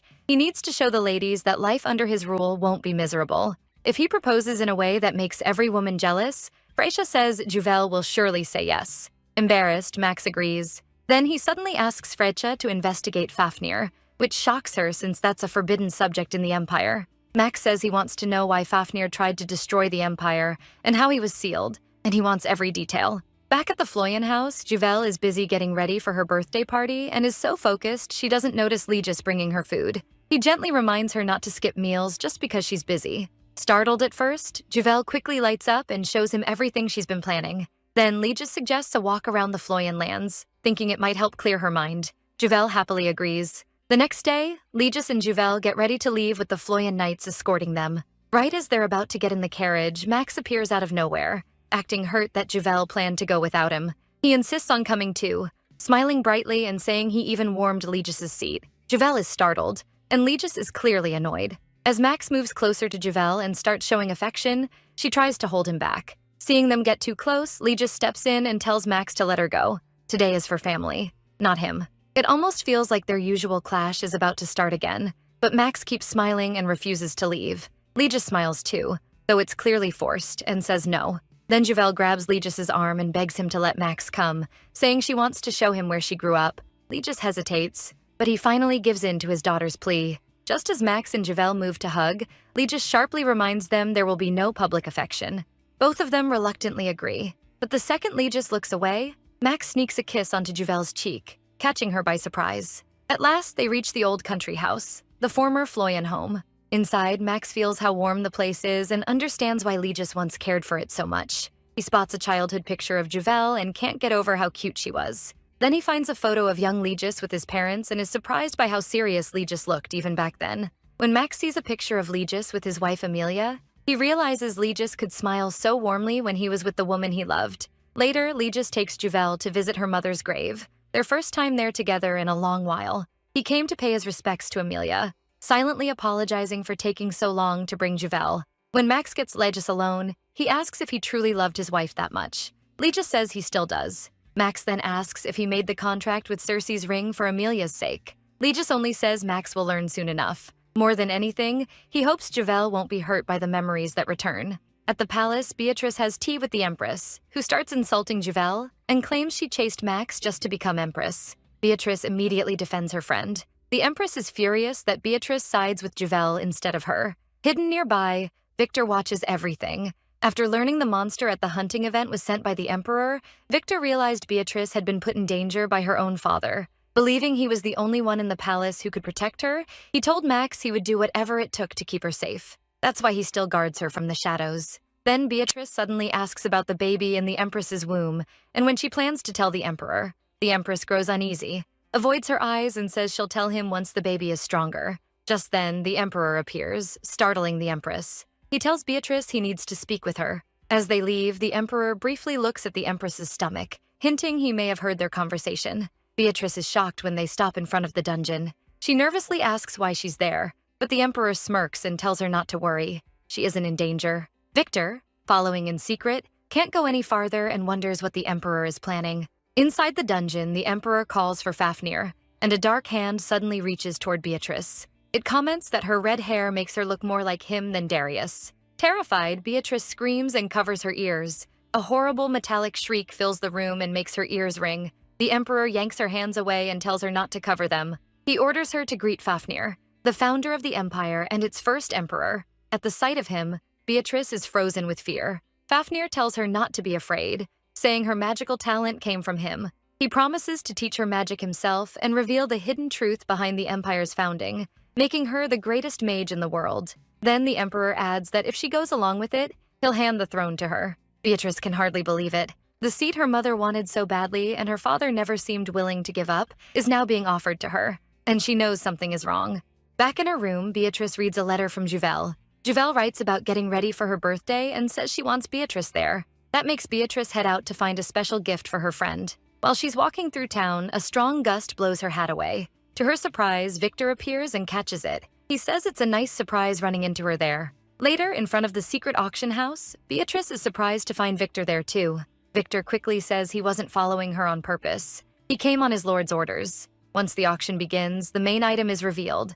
A hidden imperial treasure. A tiara with protective magic worn by the first empress until her death. Beatrice instantly decides it's the perfect gift for Juvel. Then Victor suddenly asks what happened between her and the Emperor in the dungeon the day before. He also reveals that the hunting competition incident was planned by the Emperor. Beatrice is completely shaken. Victor tells her everything he knows, including that the Emperor tried to kill her. Beatrice starts trembling as she realizes her own father really tried to take her life. As the tiara bidding nears the end, the price goes beyond the money Max gave Victor. With no other choice, Victor suggests they work together. Back at the Floyan estate, on the night before the party, Juvel carefully checks every last detail and finds everything in perfect order. Legis comes over and tells her he's proud of her, which makes Juvel beam.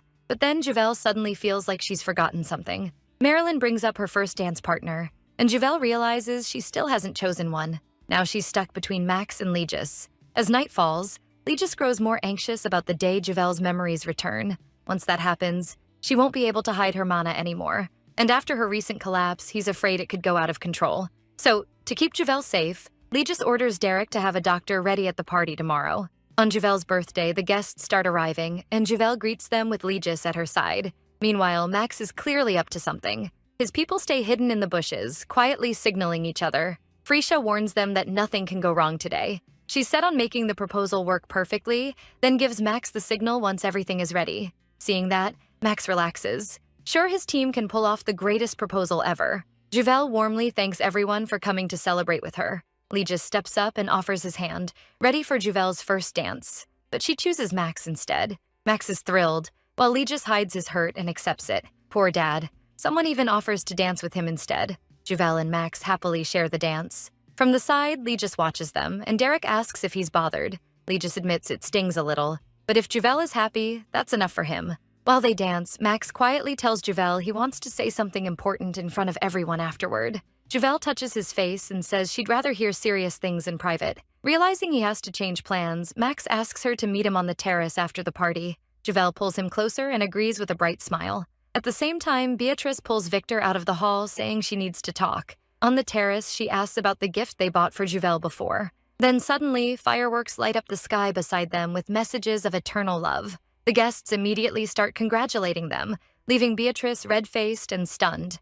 She asks Victor if he was trying to propose to her. Just as embarrassed, he shoots back that she was the one who dragged him outside. Now back to Legis. Juvel asks him to dance, catching him off guard while he drinks alone. She says the first dance is supposed to be a daughter's last dance with her family, and she doesn't want that. Instead, she asks him to dance with her until the party ends. That leaves Legis relieved and thankful that Juvel still cares so much. As they dance, Juvel warns him not to do anything strange while she's away. Legis pauses, softens, and promises he won't. Beatrice then walks up to Max, unhappy, and demands to know what he was planning. As she starts asking if he meant to propose to Juvel, Max presses a finger to her lips to stop her. Looking dead serious, he says no sane person would propose in public. Important things should be said in private. Then he changes the subject and asks about what happened in the dungeon. Eventually, the party comes to an end, and after the guests leave, Juvel quickly goes to find Max. Earlier, he'd hinted he needed to tell her something important, and he's been waiting for her. When Juvel sees how nervous he looks, she smiles. The same man who led everyone so confidently before now seems shy around her. Fidgeting, Max walks up with a gift box in his hands. He opens it and takes out a tiara, saying an ancient king made it by pouring half his mana into it to protect the woman he loved. Max gently sets the tiara on Juvel's head and nervously adds that the king gave half his heart to his wife. Then he drops to one knee and says that just as the sun fills half the day, he wants Juvel by his side, asking if she'll be the Empire's moon, his other half forever, and marry him. Seeing how nervous and sincere he is,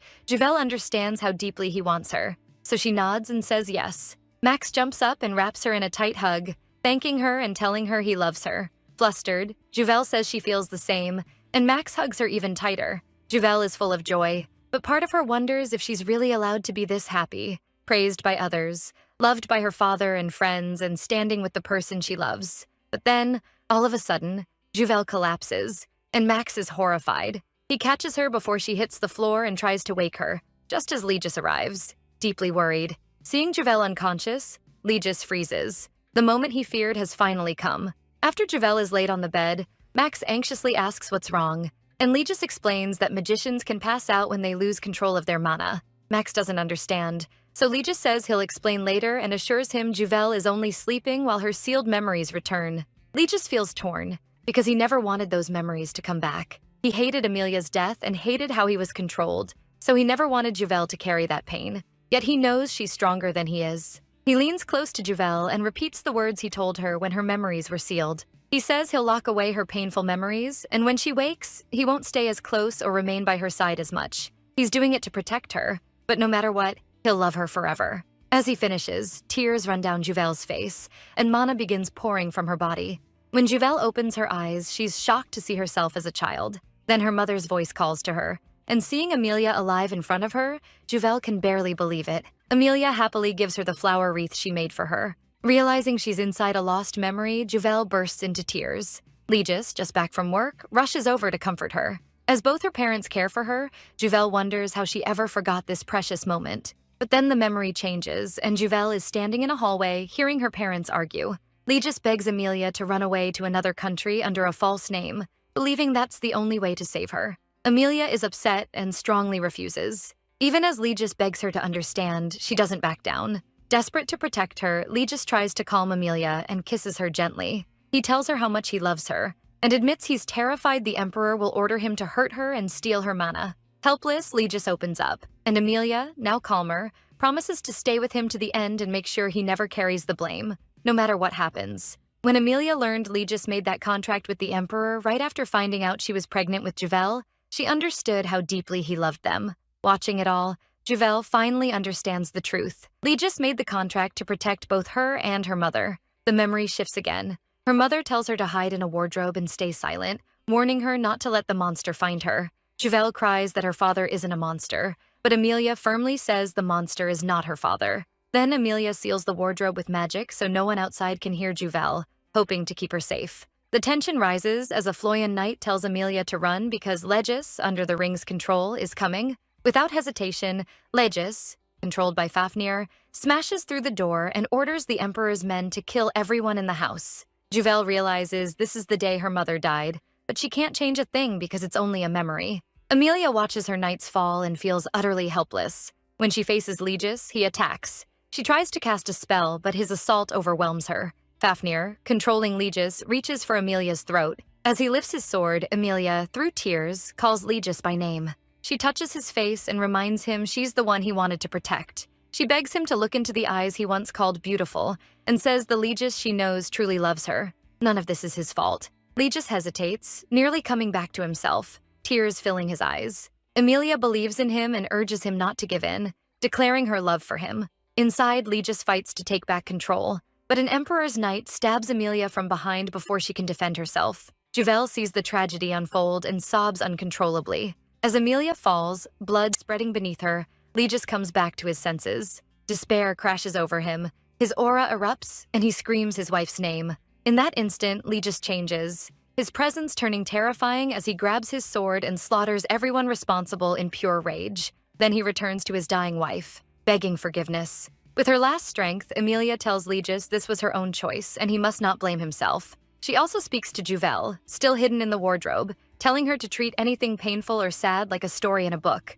Before her final breath, she says she loves both Legis and Juvel. Juvel wakes up with tears still pouring down her face. Max, beside her, quickly asks if she's okay. Heavy with grief, Legis realizes Juvel remembers everything now.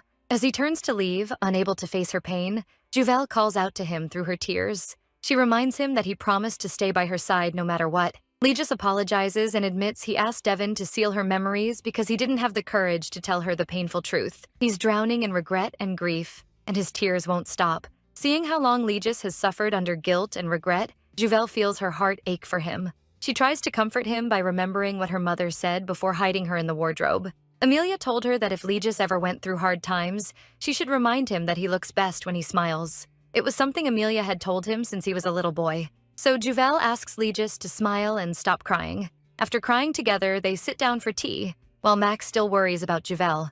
Wanting answers, he asks Legis how he broke free from the Emperor's control. Legis says it was probably because of the mana Amelia poured into the protective spell right before she died. By resisting the Emperor with his own will, Legis became an Ascended. He explains that when a swordsman goes beyond human limits, they stop aging. So Legis has barely aged since Amelia died. Knowing Amelia was the Empire's last magician, Max realizes Juvelian should have magic too, and Legis confirms it. Juvel is shocked, since Legis had sealed both her memories and her magic. Legis then explains that Juvel used that magic to save him during the hunting competition. But Juvel still doesn't understand, because she thought this world was just a storybook. Legis guesses Amelia cast a spell on her to make her see it that way. Max asks why Legis hid all this for so long, saying he would have helped if he'd known. With a bitter look, Legis points out that Max has changed a lot. Back then, he didn't care about Juvel, ignored advice, and did whatever he wanted. Legis adds that he was surrounded by enemies and planned to carry everything alone,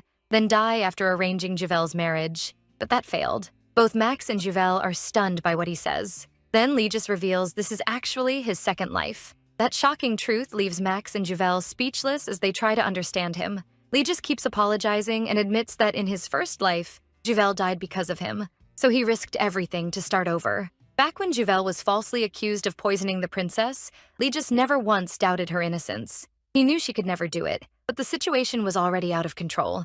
People already suspected Juvel, and no one cared about finding the real criminal. It looked like the Emperor would question Juvel himself and accuse her of trying to kill the imperial family. Legis couldn't let that happen, because if her life was threatened, her magic might awaken and expose her to the Emperor. So he decided to hide Juvel somewhere magic couldn't be used, where she'd stay safe until he could save her and until the Emperor's watch over her was gone. He gave Juvel a dagger so she could defend herself, but she sadly misunderstood and thought he meant for her to kill herself. After hiding Juvel in the Chamber of Shadows, Legis immediately went to find Max. At that time, Max was still a hard-to-handle tyrant. Legis offered to help with Max's plans if Max would save Juvel and keep her safe. Max agreed, calling it a trade. Juvel's life for his father's. The wait after Max left felt endless to Legis. Then Victor rushed in, panicked, and told him to come at once. What Legis found broke him. His beloved daughter was lying there, dead. Max apologized and said he tried to stop her, but Juvel took her own life the moment he arrived.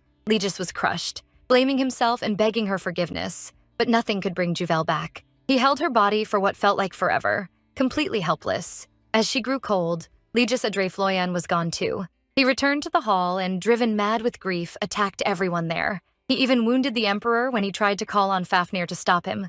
Legis didn't care if he lived anymore. He couldn't stand a world without his daughter. In the end, he killed the Emperor himself. Right before his own death, Legis took out a pendant and desperately wished to save Juvel. It was a treasured Floyan heirloom passed down for generations. Legis had received it from his father as a child. The Empire's guardian god had given it to the Floyan family for protecting the Empire. The pendant could save the life of a true Floyan once at death, but the price was huge. Legis used it in his final moment to save Juvel, giving up everything because she meant more to him than anything else. After hearing all of this, Max burns with anger and holds even tighter to his plan to face the Emperor. But Juvel is still worried, because they can't let Legis die. Even so, Max says they do have a way out, and it's already on the way. A nervous Beatrice arrives and asks if Juvel is okay. Then Legis calls Max over and bluntly asks if his plan is to use the princess. Max explains that Beatrice awakened her hidden power during the hunting competition, and the Emperor approached her through Fafnir to teach her magic.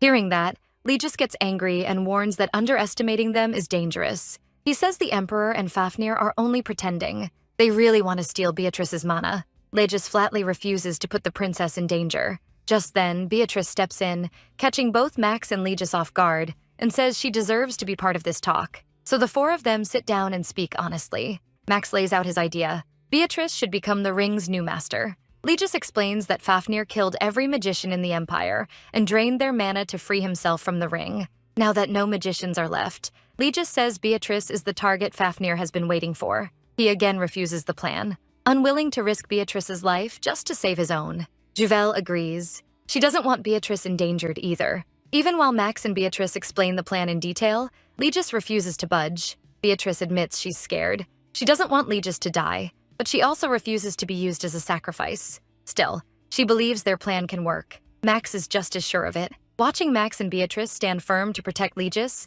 Juvel also hardens her resolve to become stronger and save her father herself. Suddenly, an Emperor's knight demands entry and delivers the Emperor's order. Legis and Max must come to the palace at once. If they refuse, they'll be dragged there by force. Juvel watches anxiously from behind, and Legis notices. He reassures her that everything will be fine and promises they'll return soon. So Max and Legis go with them. In the carriage, Max realizes their guard is Nicola Marone. He brings up Nicola's absence during the Reagan War and his role in supplying weapons, but Nicola tries to dodge the question. Max presses harder, saying he knows they share profits with the Emperor in return for avoiding service and keeping a weapon monopoly. Then he threatens to expose it all at the hearing in front of every noble. Cornered, Nicola gives in and asks what Max wants. Max asks who arranged the noble hearing. At the Grand Palace, the nobles gather for Max and Legis's trial for treason against the Emperor. There, they learn it was Marcus Hessen who set it up. Marcus Hessen opens by accusing Max of hiding who he was,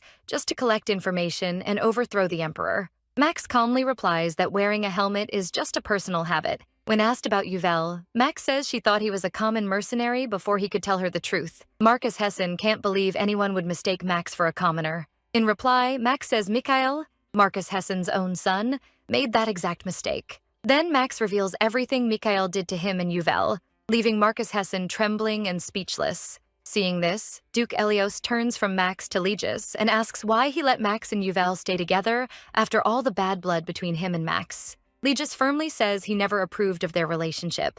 Clearly troubled, he talks about how hard he tried to keep his daughter away from the prince. But Juvel's feelings for him were stronger than Legis expected. He says no parent can fully beat their child's wishes, so all he can do is watch the prince closely, afraid he'll use her feelings and hurt her. He looks like a grieving father who feels some evil thing has stolen his daughter away. Watching Legis's act, Max can't tell if he's being honest or just performing. But the nobles keep pressing Legis, asking why he drove away Juvel's former suitor. Legis boldly says no man in the Empire is good enough for his daughter, and declares he'll never let Juvel marry. Max is stunned by how far Legis goes, barely believing this side of him.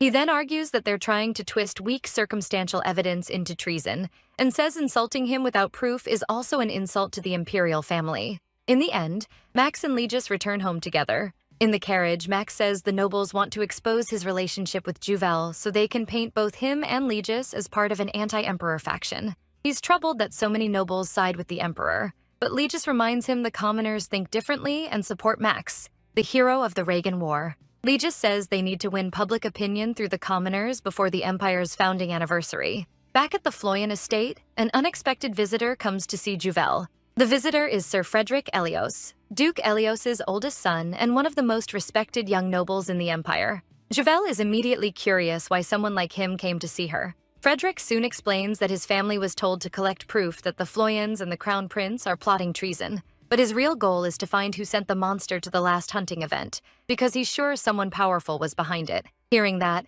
Juvel remembers Max's side had secretly asked the Elios family to investigate and prove the emperor was involved. Since Duke Elios led the attack on Legis and Max at the hearing, Juvel wonders if Frederick is really here to test her, so she asks why he would tell her something this dangerous. Frederick says it's because he truly respects Legis, and because Max doesn't seem nearly as crazy as the rumors claim. That catches Juvel so off guard she spits out her drink. Frederick adds that he once overheard a private talk between Legis and Max, and if Legis trusts Max, then he believes he should too. He rises, hands Juvel a handkerchief, and says the Elios family is ready to support the Floyans. Then he leans in and says it has to stay between them. Right then, Max walks in and instantly bristles at seeing another man so close to Juvel. He shoves Frederick away and says everyone in the Empire should already know Juvel is with him. Max demands to know what Frederick wants, and Frederick calmly says he came for Legis, but greeted Juvel while waiting and now asks to take his leave. After that, Max gives Juvel a special pair of shoes, one of a kind in the Empire. Once she tries them on, she asks what he thinks. Max is stunned by how pretty she looks and tells her the shoes suit her perfectly, but he still asks how she feels about Frederick. Juvel says she likes him well enough. He's handsome, well-liked, and his support could help them. That only makes Max more irritated as he thinks about other blonde, good-looking men like Rowan and Mikhail. Just then, Legis shows up looking for Max. Juvel greets her father while Max keeps grumbling about fair-haired men and says dark hair is better. Out of nowhere, Legis tells him to stop being foolish and hands him a bag. Inside is a blonde wig, and Max just stares at it in disbelief. When he puts it on, Juvel is surprised by how good he looks with blonde hair.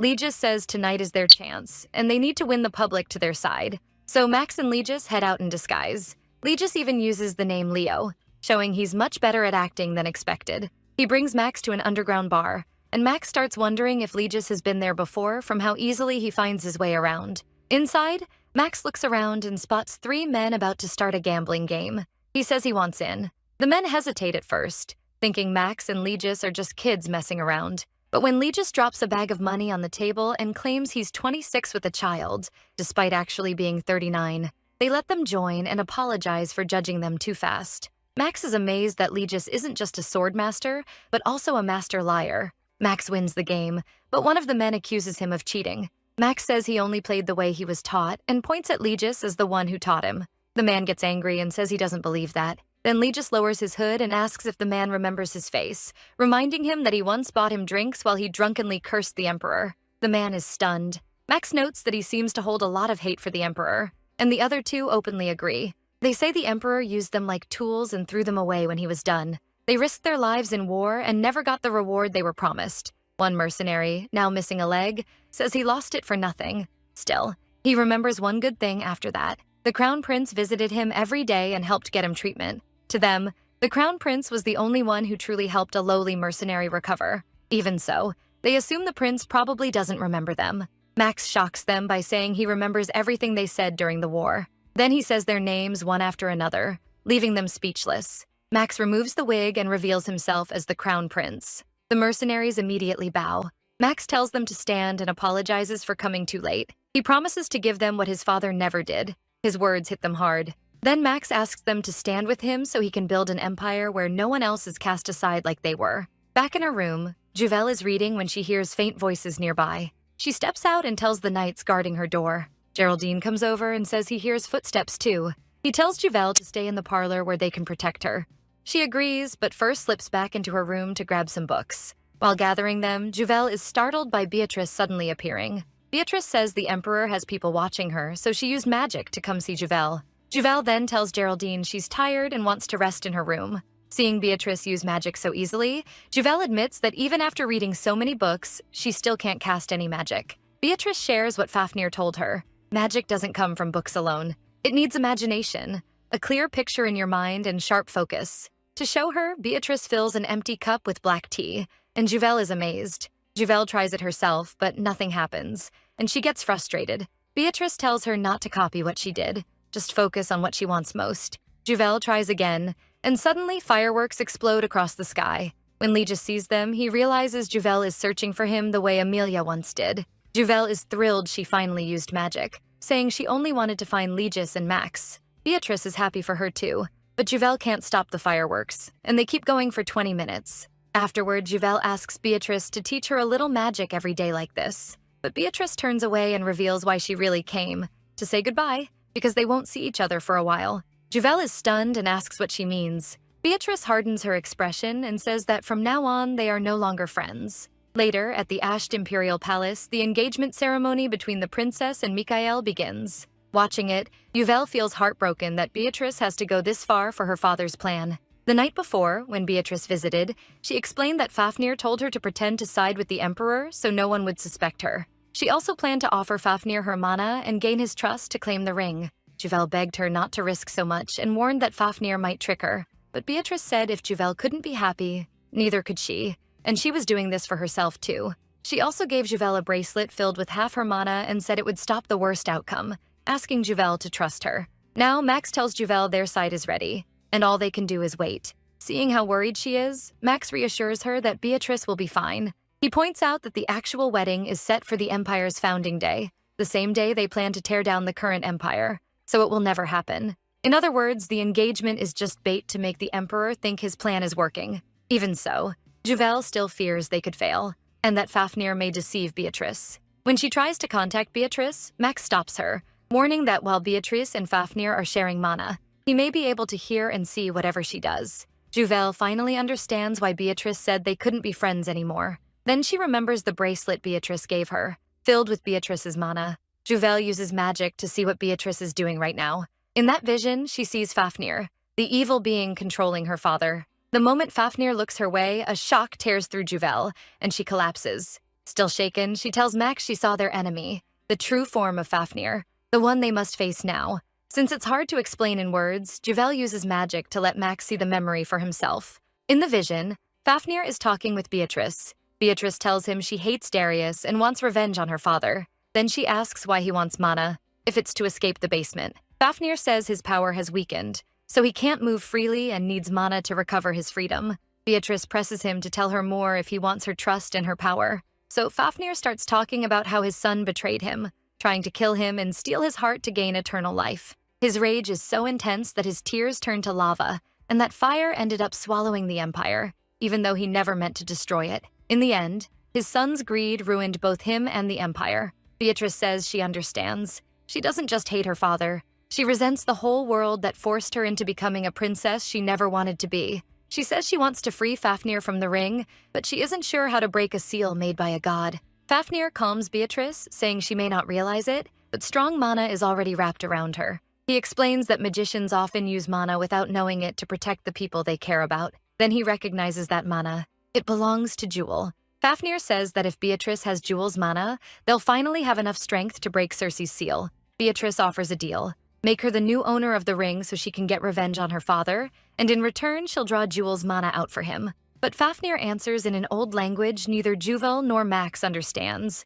As they try to figure out what he meant, Legis steps in from behind and translates. Fafnir agrees, if Beatrice can do it, because Jewel's mana is the same as Goddess Cersei's. His sudden arrival shocks them, and Legis quickly realizes they've accepted Beatrice's plan to trick Fafnir and take the ring. Thinking her father will object, Jewel asks if he's going to stop her. Instead, Legis tells her to do it, knowing she wouldn't listen even if he refused. That answer stuns both Max and Jewel, but then Max and Legis suddenly notice a servant nearby, clearly listening in. They switch subjects at once and suggest a horseback ride for some fresh air. While riding, Legis tells Jewel he found that servant suspicious, so they need to stay careful. He warns her not to eat anything that servant prepares and says she should only drink tea when he's with her. Max jumps in and says he'll come see her every day. Legis agrees that's best, since he can now use Max as Jewel's personal guard. Once they reach a spot overlooking the whole empire, Legis starts explaining how he ended up in a contract with the Emperor, and why magicians vanished back then. 22 years earlier, Darius took the imperial throne. At 17, Legis became a knight in the Central Army, and he was thrilled because he was proud to follow his family line and serve the empire. But his father had always hated his dream of becoming an imperial knight. Back then, Legis thought his father just believed he wasn't good enough, so he decided to prove himself and win his approval. When Darius offered Legis a place as his personal knight, his father, Duke Leon Floyan, politely refused, saying Legis wasn't ready yet. Leon stayed as stern and quiet as ever, but then Legis turned and saw blood running from his father's hand. Later, he learned that blood was tied to citizens who had been disappearing all across the empire. His father, the former duke, had served the imperial family for 20 years and was known as a careful, emotionless man. So when Legis saw him show real hatred toward the new emperor, he couldn't ignore it. He went to his father and asked about the blood on his hand. After a long silence, Legis's father finally revealed the truth. Emperor Darius had ordered the Central Knights to capture every magician, drain their mana, and kill them. Fearing for Emilia, Legis decided to save her. He secretly removed Emilia's name from the Floyan list of magicians in his father's study, and luckily the Emperor's people never noticed. Time passed, and when Legis and Emilia became adults, he proposed and confessed how deeply he loved her. Both of them expected Legis's father to oppose it, but Legis didn't back down. To his surprise, his father allowed the marriage. As he walked away, he muttered something Legis couldn't understand. Not long after the wedding, war broke out with Tigeria, and Legis lost even more. His father died in battle, and his mother soon passed away from grief. With the emperor fleeing the palace and the knights losing heart, Legis pulled the Central Knights together, saying there were still people they had to protect, and they would win. He had no time to mourn his parents. In the end, they won the war. When Legis came home, he was welcomed by Emilia, who was pregnant. She told him the name she had chosen for their child, Juvelian. The name hit Legis like a shock. He remembered his father's strange words about protecting Juvelian, even before she had been born. Later, while going through the things left in his father's study, Legis found his father's diary. Inside, he read a terrible confession. His father called himself an unforgivable sinner who had yielded to the emperor's threats and failed to stop the deaths of countless magicians. In the diary, Legis's father wrote that, full of regret, before a statue of the goddess Circe, he had nearly taken his own life when he saw a vision. In it, a young girl was crying for her dead father, and that father was his own son. Then someone spoke the girl's name, Juvelian. She had overwhelming mana, the first magician ever born in the Floyan line. That truth left Legis shaken. The diary also revealed more. His father knew Legis had removed Emilia's name from the magician list. He chose to ignore that huge mistake because he hoped Legis could still be happy with the woman he loved. After seeing that young magician, he believed Juvelian would inherit the goddess's power and prayed Legis would endure to the end. Right after learning all this, Legis was summoned by the emperor. The emperor ordered him to become leader of the Central Knights. Legis tried to refuse, but the emperor cut him off and ordered him to swear on Cersei's ring. Then Darius threatened him, saying he knew Emilia was a magician. He promised that if Legis made the contract, nothing would happen to her. Darius forced him to agree on the spot to protect his wife and unborn child. After telling Max and Juvel all this, Legis adds that Fafnir needs more than human mana to escape the ring. Jewel immediately understands. Fafnir will do anything to take her mana. In the dungeon, Fafnir pulls Jewel's mana out of Beatrice. But when Beatrice brings up becoming the ring's mistress, Fafnir puts it off, saying the mana she brought is so weak it can't even drive Legis mad, much less free him. Even so, he admits she's starting to look like a better owner for the ring, especially after saying she wants to help destroy the Empire. Beatrice then says she wants to be named the ring's mistress on the Empire's founding day, in front of everyone, where she plans to use its power to wipe everything out. Fafnir likes her resolve, but says she must meet one condition first. The next day, Max meets the Emperor, his father, to report the monster attack at the hunting contest. Max reveals that the day before the event, the Hessen family paid a large amount to a famous merchant to capture one specific monster, the dire wolf. Since a normal merchant couldn't catch something that dangerous, the merchant was just a cover while Hessen knights did the hunting. Darius snaps, asking what Max is trying to say. Max calmly points out the real issue. The monster meant for the hunt appeared in the nobles' stands instead, injuring many of them. He then accuses Darius, the man behind the Hessen family and Beatrice's engagement, of knowing this would happen. That makes Darius show clear worry and anger, even as he tries to deny everything. Still calm, Max says the merchant is now under his protection so no one can silence him. Darius finally explodes, shouting that even if the Hessen family released the monster, it wouldn't matter. The greedy nobles still wouldn't back Max. Max answers that the nobles may be selfish, but they won't accept an emperor who uses monsters to attack people. He adds that Darius even risked his own daughter's life to awaken her as a magician and killed countless innocent people to steal their mana. Darius insists Max will never defeat him and reveals he has a hidden weapon that could kill Max even now. He even hints that Legis could be blamed for the Emperor's crimes. Then, Legis suddenly enters, and Max immediately asks if he heard everything, if the Emperor had been threatening him this whole time. Legis says he must obey the Emperor's orders, whether given as commands or threats, unless Darius is the ring's master, which makes Darius go pale.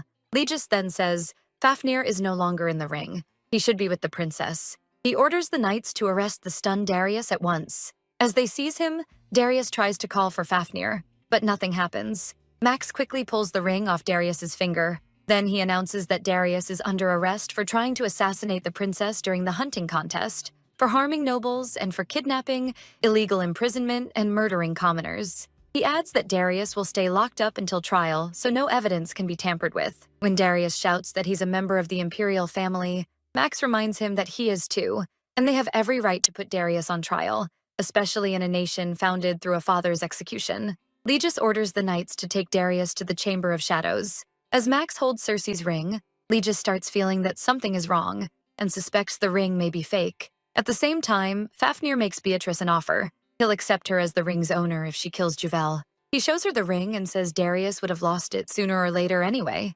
Beatrice sees what he's after and plays along, saying she can't get close to Juvel while Legis and Max are guarding her. She says that would change if she could control Legis. Then Beatrice boldly says that if Fafnir wants Juvel dead and wants to escape the ring, he has to give her ownership first. Back at the Floyan residence, Geraldine tells Juvel the Emperor's trial will be held on the Empire's founding day.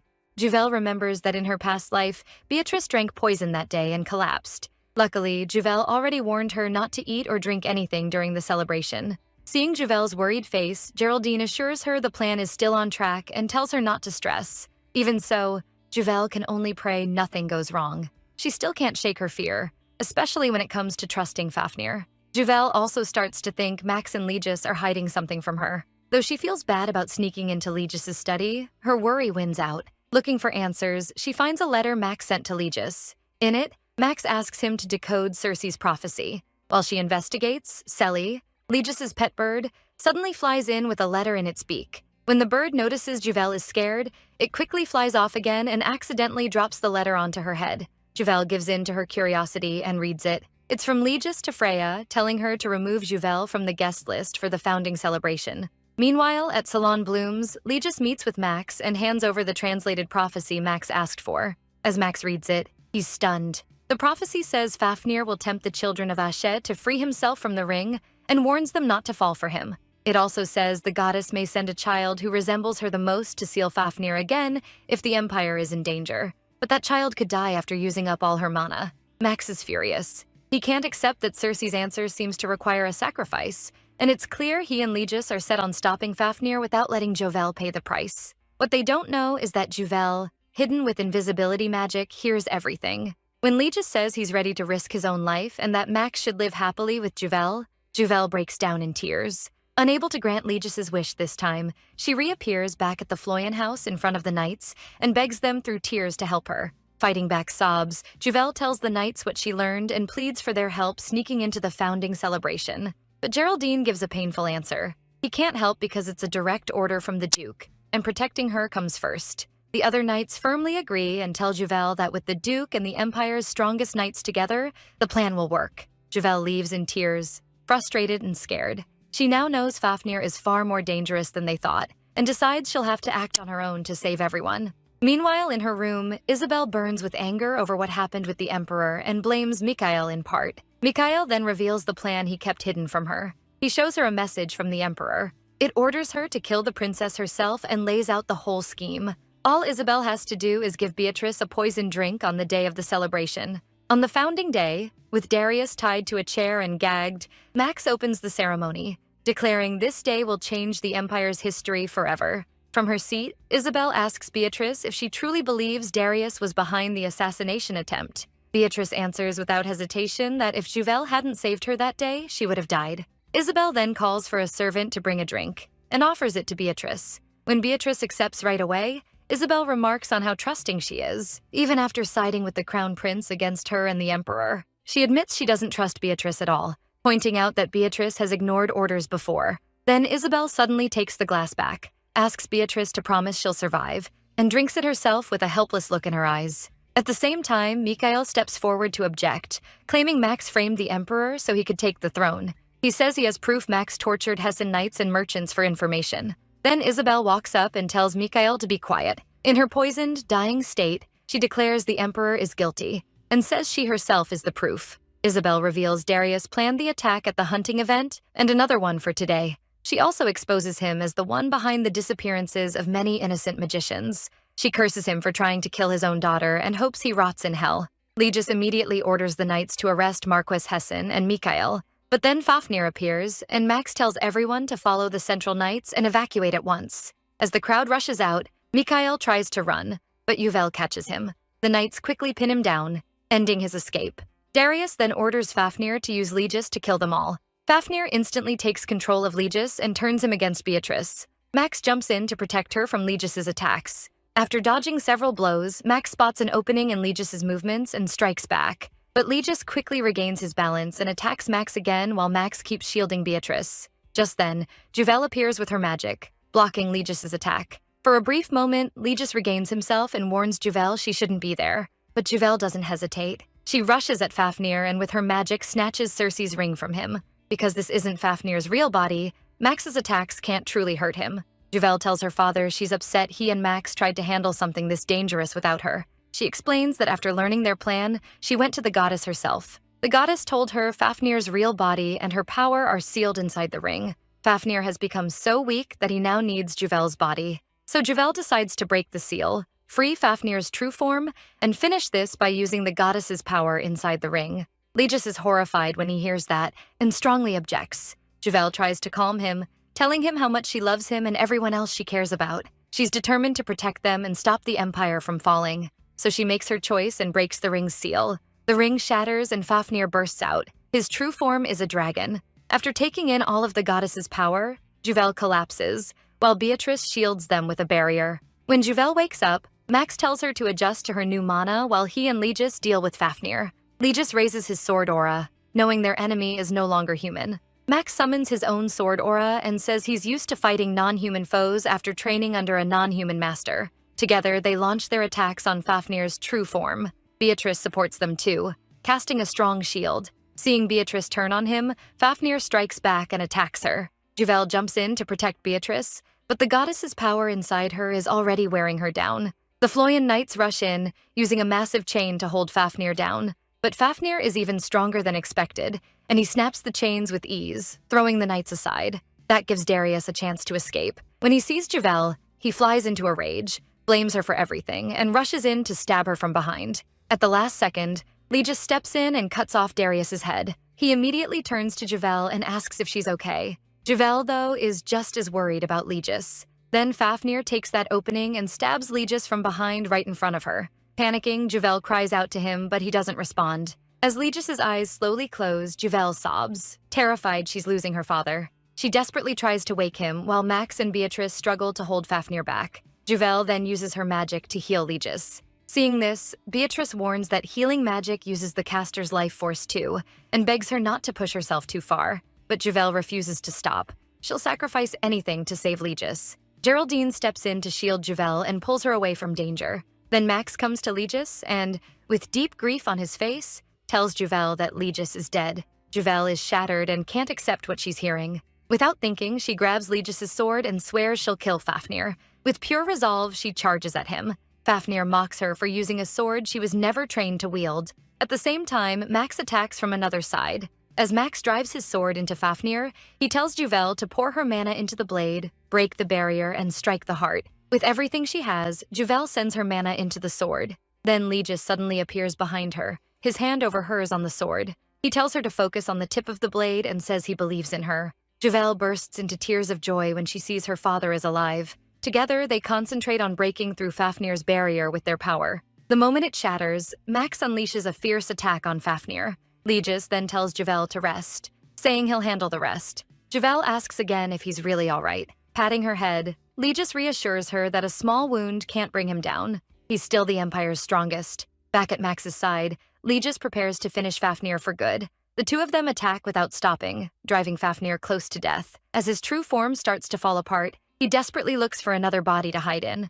Then Goddess Circe appears before Juvel and says this is her only chance to seal Fafnir while he's still in spirit form. With Circe gone, Juvel's pendant starts glowing with mana. In his final moment, Fafnir tries to possess Juvel, but the pendant bursts with a blinding light. In her dream, Emilia wakes Juvel and urges her to return, promising she'll take over from here. Juvel wakes up to worried voices. Beatrice, Legis, Geraldine, and Max are all there. Legis and Max pull her into a hug, deeply relieved to see her safe. Juvel is just as glad that everything is finally over. Fafnir is sealed inside the necklace Juvel got from her mother. The dragon that once threatened the Empire is now locked away in the Floyan Estate's underground vault. The Emperor is put on trial for trying to use Fafnir to destroy the Empire, and he's quickly executed. Then Max takes the throne to the cheers of the people. With the evil haunting their family gone, they can finally hope for a happy future. Juvel is dressed and ready for the big day. Freya gives her a quick rundown of what will happen, and Juvel smiles, saying she'll do her best not to mess anything up. Then Legis appears, offers his hand, and asks if she's ready. As they walk down the hall, Legis notices her cold hands and asks if she's nervous. Juvel teases that his hands are just too warm, then makes him promise not to cry later. Out of nowhere, Legis says it's still not too late to back out, even if she stays single forever. Juvel reminds him the wedding already started, but he argues there's still time before the vows. When they enter the hall, Max is waiting in his formal wear. Legis, though, clearly doesn't want to let go of Juvel's hand. After a short pause, he finally does, but the glare he sends Max says enough. Max and Juvel walk down the aisle together, bringing the guests to tears. The ceremony begins by honoring the heroes of the founding celebration. Beatrice, the great magician, becomes head of the magic tower and helps train young mages. Frisia, Max's trusted aide, is named captain of the Empress Guard, finally taking the role meant for her. Her joke about being free from the world's worst boss makes the whole hall laugh. The 5 key members of the Floyan Knights are praised for helping stop Fafnir, and are named personal knights of the imperial family. Everyone who served their part is acknowledged and rewarded. At last, the priest gives the goddess's blessing to Max and Juvel, placing Ashat's future in their hands. When the priest declares them husband and wife, Max gently kisses Juvel. Emotion sweeps through the crowd as everyone watches this long-awaited moment come true. Max and Juvel then vow to protect and lead the people of Ashat, officially becoming emperor and empress. They step outside to greet the people, where Legis is already waiting, pledging his loyalty to the new rulers. Max and Juvel greet the cheering crowds across the empire. In a playful moment, Max brings up Juvel's old promise that she would never marry the crown prince. It feels like forever ago. Juvel laughs and says she used to think the crown prince was some villain in a strange helmet. Max admits he didn't want to marry either, since he saw it as a loveless political deal. Juvel then says that as a child, she actually dreamed of marrying a prince. Max asks why. Juvel thinks back to her childhood storybooks. One day, she asked her parents what happened to the princess after the evil monster was defeated. Legis told her the princess probably married the prince on the white horse she admired.